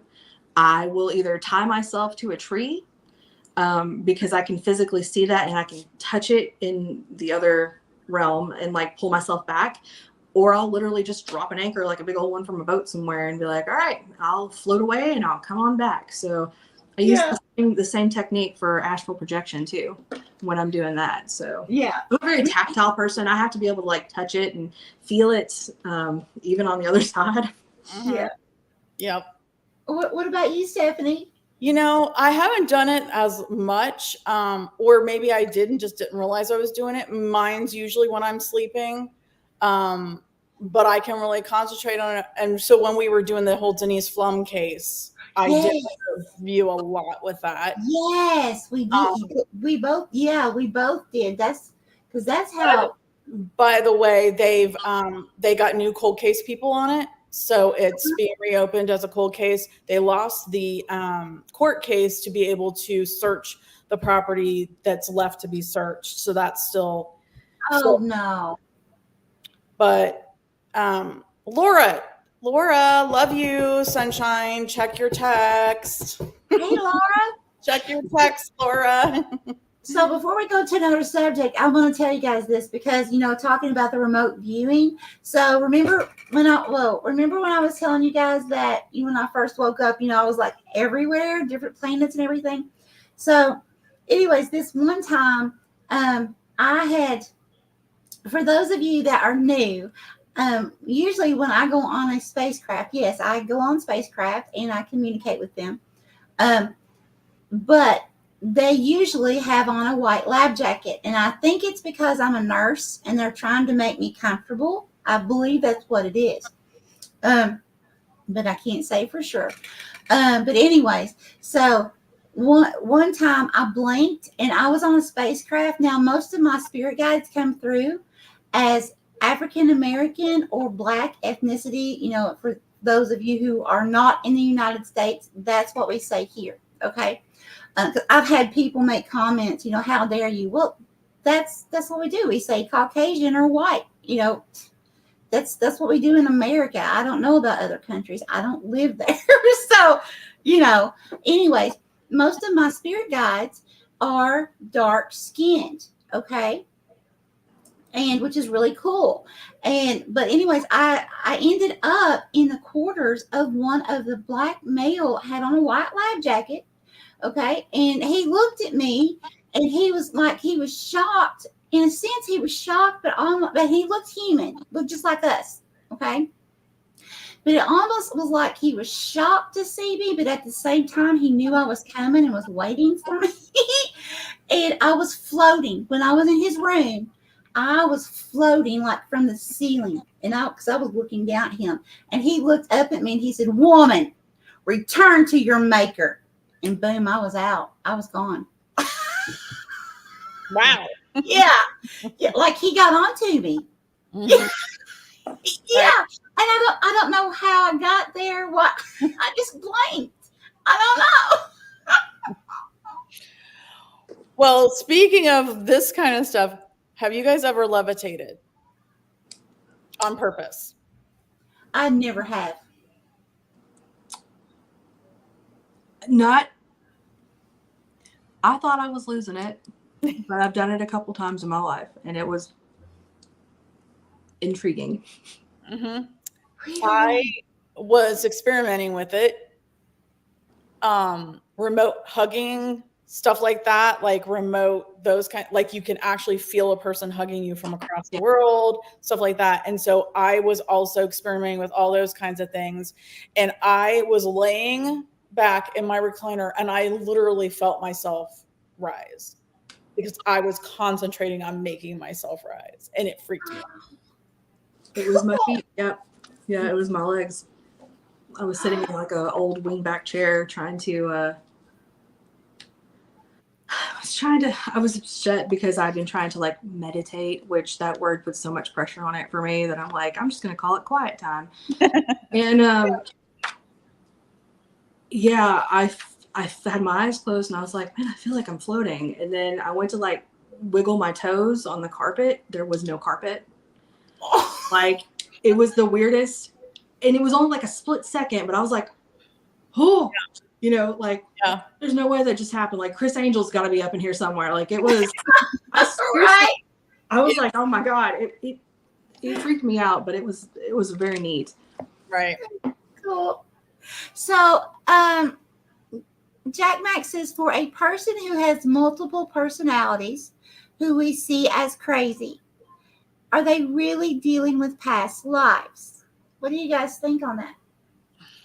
I mean, I think it could be a possibility, but I also do feel like people do have an illness.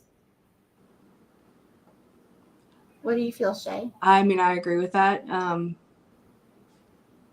Modern medicine, Western medicine, God bless the leaps and bounds that we've made in just the last 30 years. Actually, just the last 10 to 5 with mental health, if you honestly. Do I think that in the past, people who have had abilities have been stuck in mental asylums? And yes, I do. 150 years ago, you best believe somebody probably would have had me up somewhere. But there are real illnesses. There are real sicknesses. So it's very hard to say yes or no. I think that is a personal case-by-case thing that you would have to evaluate. And even then, it's still really hard for a lot of people who are extremely just scientifically based to kind of grasp onto the possibility of things like that. So yeah, that's where I think having a holistic and a Western medicine kind of come together is very important in the system. We're not there yet. It's slowly, Right. but eventually at some point. But yeah, it's a possibility. But yes, there are really people out there who are mentally ill. Yeah. I totally agree. 100%. Both of you all. But now Jack Mack is asking, though, those that are deemed with emotional issues or mental disabilities, are they really dealing with past lives? well, that's what we're saying. They could be. However, there are real illnesses out there. So Even if it is a past life thing, there's, in my opinion, there is a right and a wrong way to process those kind of things from a past life.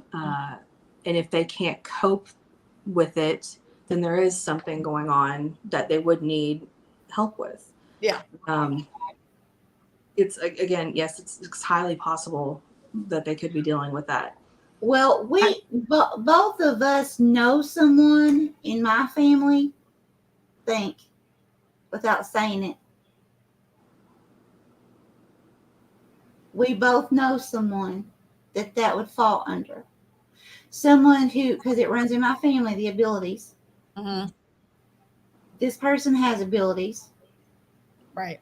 But that's exactly what you guys were talking about. Yeah. Yeah. Needs medical help. Right. Because this just needs medical help. Right. Yeah. But the abilities are there and has been since childhood. Right. Definite abilities. Mm-hmm. Okay. Yeah.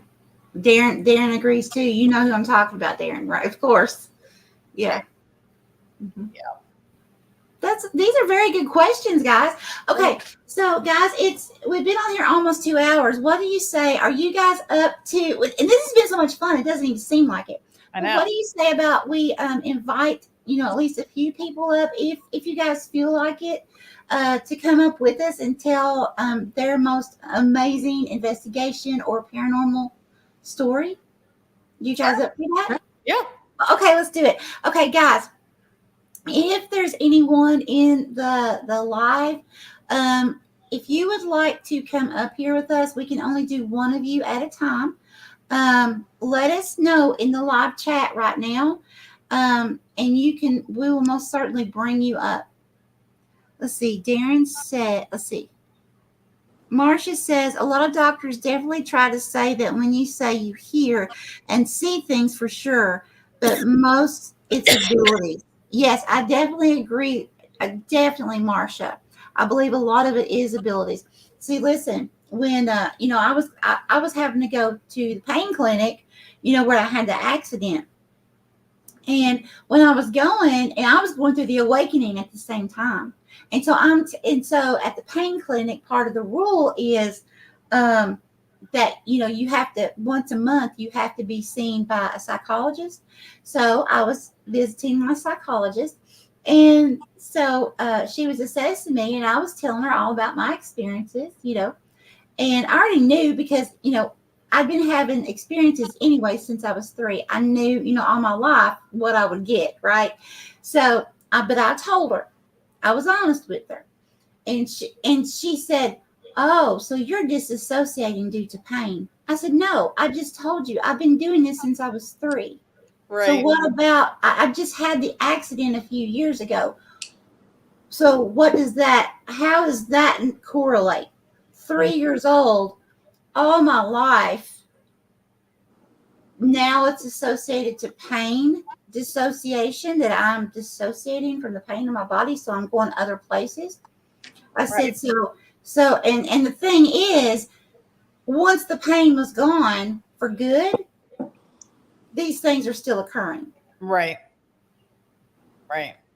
So, yeah. Okay. Darren said, I'm entertained. Really good questions here tonight. Yeah, absolutely. You guys are awesome. Let's see. I wouldn't even know where to start. Okay. They tried to say that about you too, Marcia. I said, yeah. Jack Mac, have any of you had any angel experiences? Yes. Yes. What about you guys? Yes. I've had real life angels in my life that did not exist, but they were real people at the time. Who wants to go first? I can. Yes. So, a lot of people have probably already heard this, but when I was going through my cancer, the trainer I was working out with, Darren,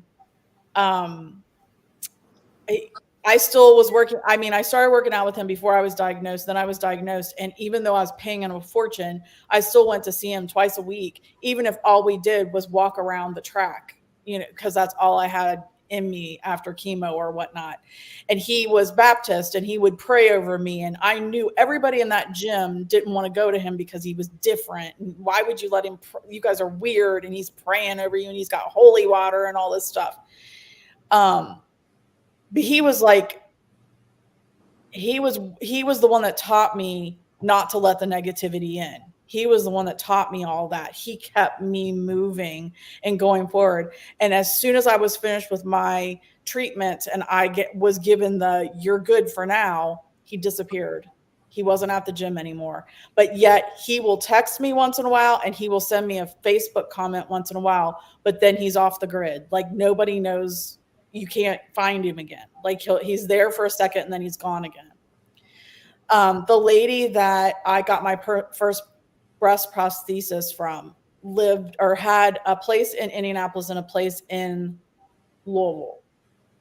I ended up going to the one in Louisville, and her name was Carol, and she had 18 surgeries before she said take them, and she opened her boutique to help other women. And so I went to see her like, once every other year or whatever, and she ended up dying. And I know that, yeah, she was a person on earth, but she was really an earth angel. Like she was sent here to help those of us that needed her get through our cancer and what we had to deal with afterwards. So those are the two most important ones in my life. Oh. Yep. Shay? The Earth Angels thing, that's a thing.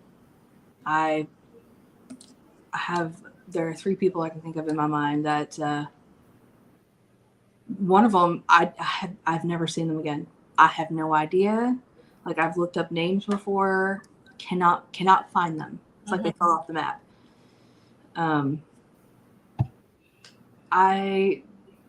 Sometimes when you're doing readings for people, there are some that will stick out in your mind forever.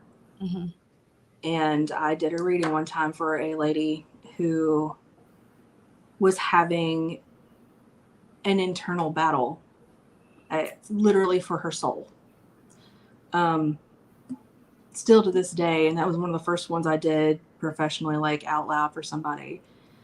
It's still one that I go back and struggle with, and I'm like, did I do the right things? Like when I tell you that an angel showed up in this tiny little room and didn't look like how you picture an angel looking. It wasn't, like fluffy wings, and it was more close to what is depicted in the Bible. Mm-hmm. And if you don't know what that is, and just look it up. Okay, it's not what you're thinking. Right. Right. I have never felt anything in my life like that, ever. The power and the way it was communicating without opening its mouth, with anything. It was just, it was a tiny little room. And the light went out in the room. The temperature changed. We couldn't get anything to work. And the door was open on this room, but it was shut. Like you could see the door was open, but there was something in the way. I wasn't scared. I knew it wasn't something that was there to harm me. It was there for her and her protection and stuff. And that it changed my outlook on how I viewed angels and, the stories that you hear growing up in church and stuff. Mm-hmm. That's probably one of the most prominent experiences I've ever had. I've called on angels before. I actually have taken several things when I was younger to get attuned to archangels and to be able to work with that type of vibration and things like that. Even with that, this still did not compare. So I still don't know who it was. They never have given me a name. I'm sure there's a good reason for that, but if I could draw, I've tried to draw it, it still doesn't do it justice. Mm-hmm. But yeah, that was a spiritual warfare moment, and it was life changing for her after that. So nice. I'm forever grateful. Very nice. Michelle. Did you guys have any more? Okay. So one experience, well, first, what I want to say is on the spacecraft, I communicate with bird people. That's what I call them. Some people call them the aviator, aviation. I don't know. AV something. But what I have heard from most people, they're blue.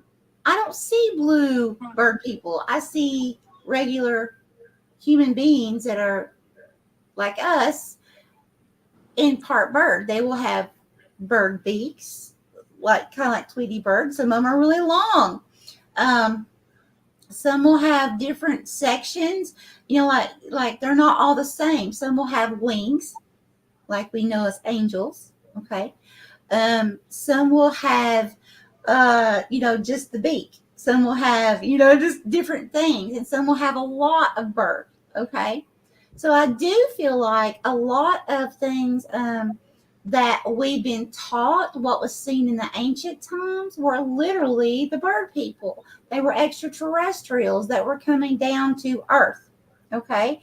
And, but as far as what angels are, I've learned that real angels, which can take form if they lower their vibration, are very, very bright if we're seeing them with our natural eyes.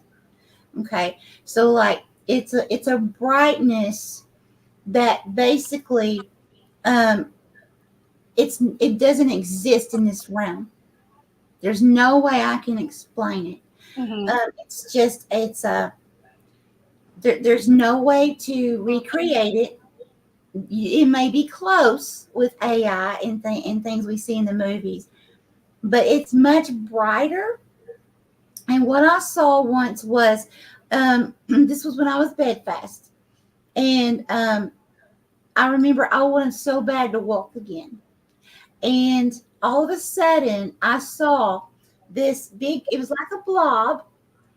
So it had no form, but it was this big, beautiful light. And I remember I just stared at it, and it floated over to the bed, and it was just like here, just kept floating. And it was the most peaceful, guys, the most loving, beautiful feeling. And I knew without a doubt that it was an angel, a real angel, you know, and just absolutely amazing. But that's my experience. Wow. Adventures with Beth she says, I was at my mom's house with my kids when the house was suddenly banging and shaking with every bang. I went to the cellar to look at the furnace, and it was spitting hot embers at the newspapers. I yelled fire and grabbed my kids to get them outside. My mom was in the bathroom, and a woman walked up to me. She said if we needed a place to go, we could go to her house, and she gave me the address, which was right up the street. The next day I went there to thank her, and that address was an empty lot, and she never saw her before or since. Wow.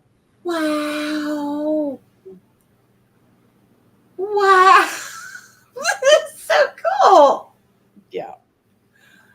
Oh my God. That reminds me. So I remember one time I was walking with my dad and my dog, as we usually do. This was very recent, like just a few years ago, maybe.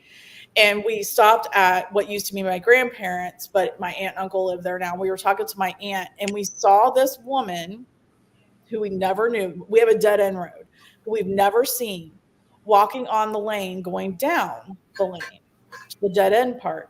And she had on the oddest, like, flower child hippie weird outfit, and she was elderly, and I see her a lot. It just reminds me, I see her a lot whenever I'm doing investigations, and she had very long silver hair, and she wore it in a braid, a very loose braid, and she was probably in her 70s. And she was just smiling and walking down the road. We never saw her come back out. We've never seen her since. Oh, wow, that's so cool. Yeah. So Stacy says, how do you get attuned to work with archangels and guides? I missed the first part. Sorry if you've gone over it. Did you work on building your skills, or are you born with it? So, like I said, I think everybody on this planet you're born with something. We call it your instincts, your intuition. that gut feeling. And some of us just listen to it more than others, and some of us, it might just be stronger. Right.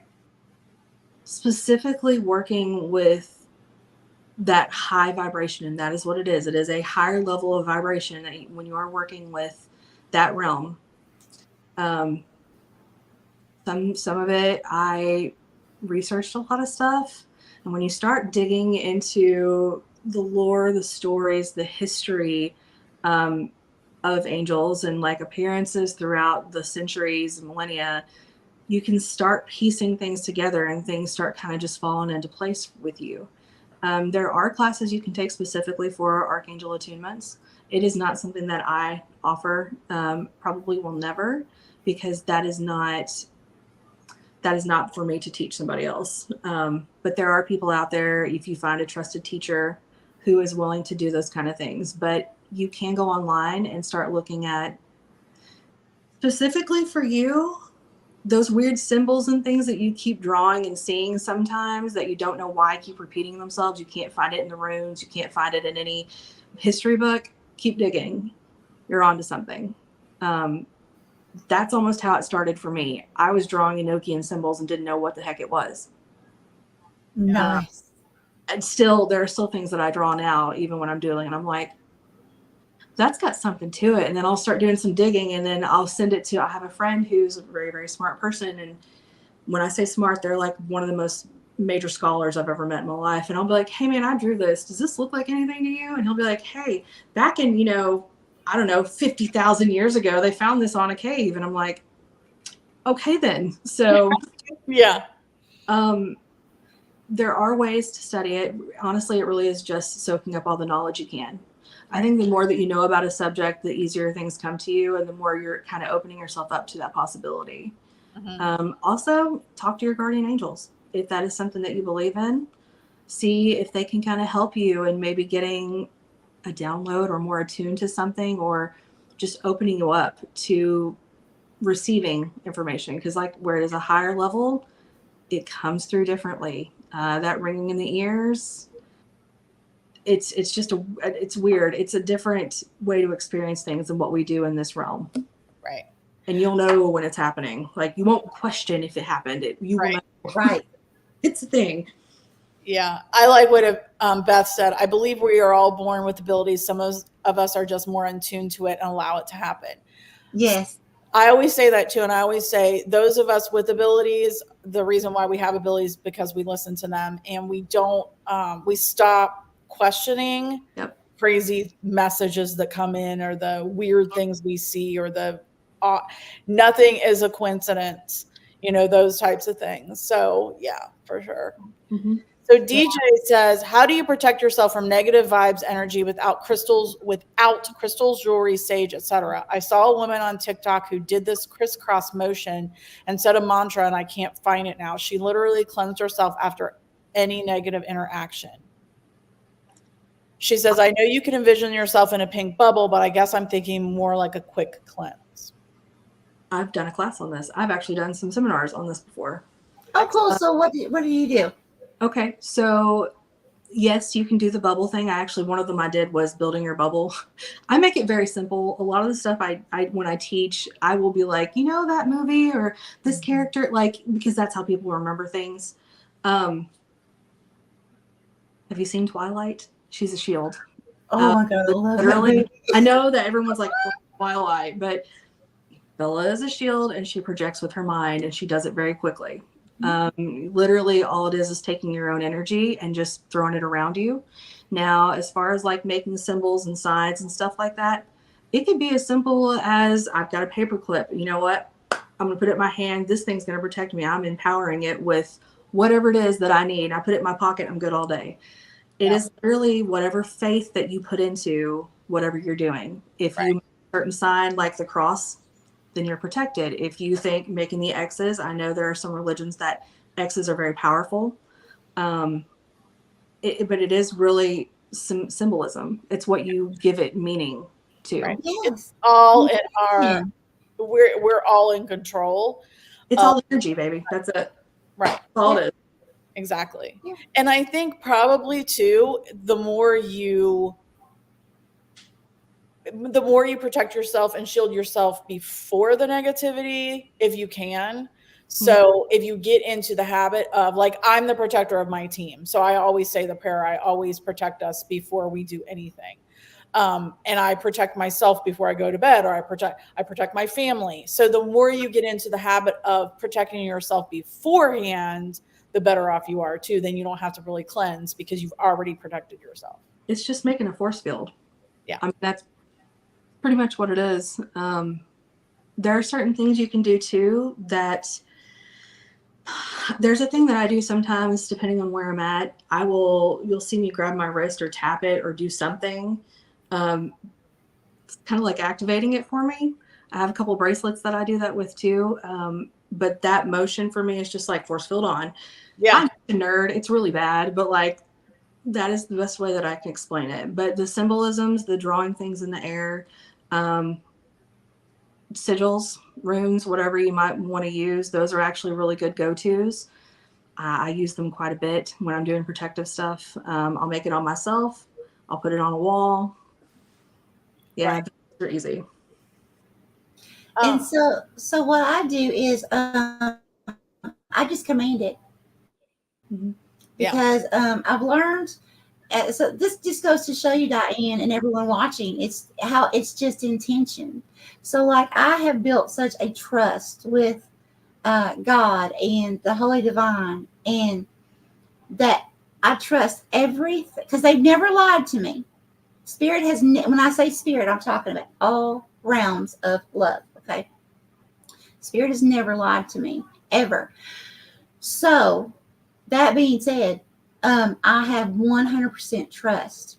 And when Spirit shows me something, even if I don't understand it at the time, eventually it always comes to pass, you know? And so because there's so much trust, for me, I just command it. I just, like, I get out. I said, get out right now. And I'll say, holy angels, holy divine, all who are with me in the highest divine, and I do it with authority, all who are with me in the highest divine realms of love and truth. I need divine intervention now, please. And then I state what I need. And then I close it with, I trust. I trust.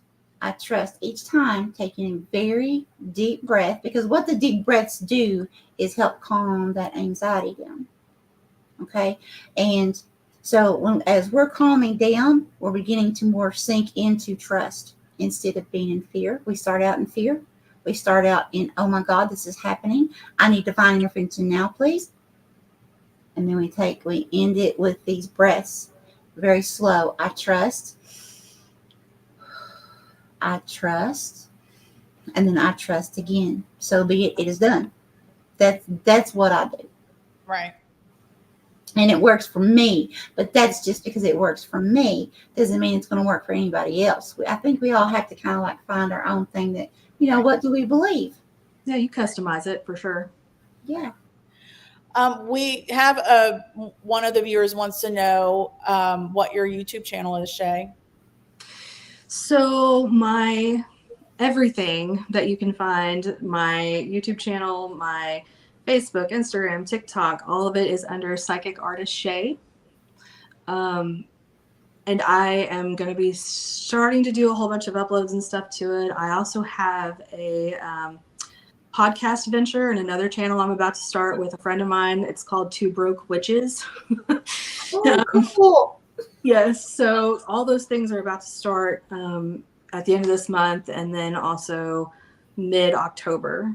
So it's Psychic Artist Shay. You can find me on all those things. And I do have a couple of events coming up too. October, again, being the busy month of spooky season for all of us who do this. Scarefest is a huge event for me that I've participated in. This will be my, oh, good Lord, probably my 7th time doing this. It's in Lexington, Kentucky. It's one of the biggest horror and paranormal conventions in the U.S. Woohoo!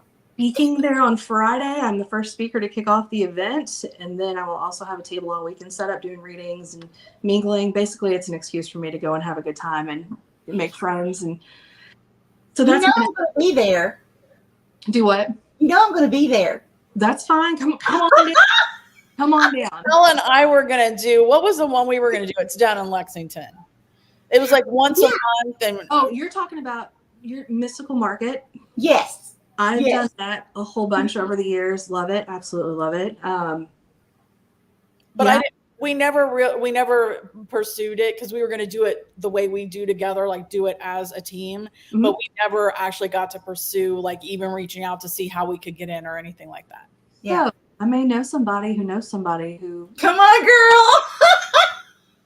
I'm telling you, like I do love Mystical Market. I've been for years now. It's actually the first place that I started doing public things. And the same time I started doing my first public things, the person I was hanging out with, they go, "We're going to put you in Scarefest so you can just read." I'm like, "You want me to do what?" And this event has 20,000 people come through on Saturday. Like, it's an insane amount of people. Yeah, it was just bam, bam, bam, bam for me. But those two events are two of my favorite on this planet. Scarefest is hands down is literally like my biggest party of the year. Hey, Lauren. Hey, baby. Oh my gosh, I can't believe you're on here. Thank you for watching, Lauren. But yeah, okay, we have got to do an investigation. We have got to do, yes. So we're going to be lining up an investigation, ladies, together. Yeah. And of course, I say ladies. Dale, I'm sorry. Dale, you'll be there. Dale's like, what are you talking about? And so we're going to line that up. And what else were we lining up? I forgot already. Oh, we're going to start doing readings together. Right.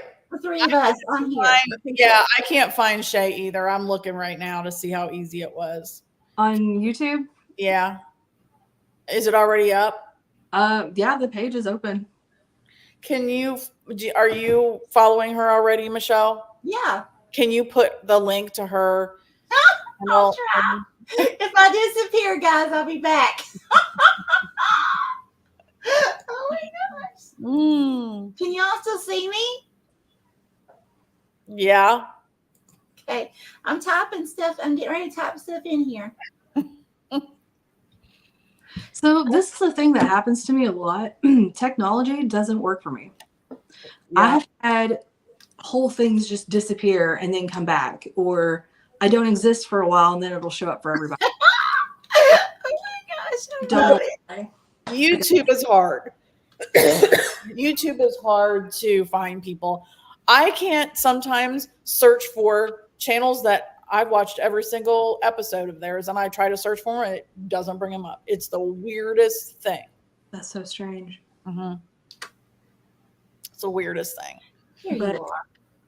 yeah, I was doing a lot of lives on like Facebook and Instagram and stuff where I'll go on and just offer like a 1-card draw for people. And I actually love doing that because some of the stuff that comes out is just hilariously amazing.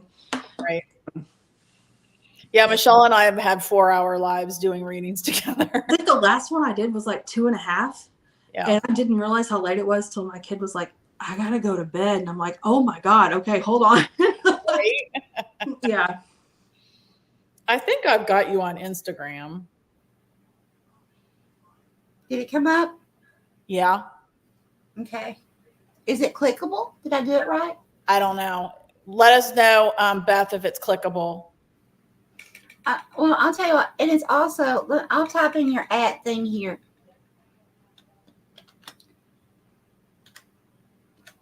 It's clickable, they said. Okay, good. Cool. Good. Okay. Good deal. Okay, so we've got some, like, Shay, you got some cool stuff coming up. Stephanie, you got some cool stuff coming up. I've got some cool stuff that I'm working on behind the scenes. Woo, ladies, heck yeah. I Do I now? I got you. Mhm. Cool. Okay, so I guess you would like that. You would like the card pull and stuff. Awesome. So I guess we're pretty good to go ahead and start closing, or Anything else? We're good? Yeah. Okay, so we're going to be starting to set up this cool stuff, guys, for you all. Okay, because we love you all, right? We love you all so much. And we have so much fun helping you guys and, using our gifts too, because you guys can do the same thing. Find your talents, find your gifts, find what it is that you have a passion for. And, just give it to God, the divine, and say, hey, help me to understand it. Help me to see it. Help me to, whatever. And start looking for those signs and synchronicities. Listen to your dreams. Listen, guys, something that works for me, and it does work for most people. Right as you are starting to fall asleep, that is called theta dream state. And right steak. I must be hungry. Keto, baby. Give me that steak. I'm baking. Keto. Oh my God. Keto dream state. Good Lord, girl. Theta dream state. So it's like right as you're drifting off to sleep, and then right as you're waking up. So like about 15 minutes, 20 minutes, right when you wake up too, is the best time, like especially when you're learning to receive information and communicate. Because, right, a lot of people think that, I'm sure you guys have like started falling asleep and then you jump and stuff like that and you think you were dreaming. No. REM sleep does not start as soon as you fall asleep. It absolutely does not. You're not dreaming. You're traveling. You're going places. Our spirits do not stay in our bodies when we go to sleep. But as we're starting to drift off, a lot of times, if you just ask one question and, say, please tell me something I need to know. Just something simple, okay? And just quieten your mind and allow yourself to start drifting off to sleep. Start watching. And it may not happen immediately. Some of you, it just depends on your trust level. You got to trust, guys. You just got to trust. You got to know that there's people, there's ancestors, there's angels, there's all kinds of beings around you, okay? And they want to communicate with you.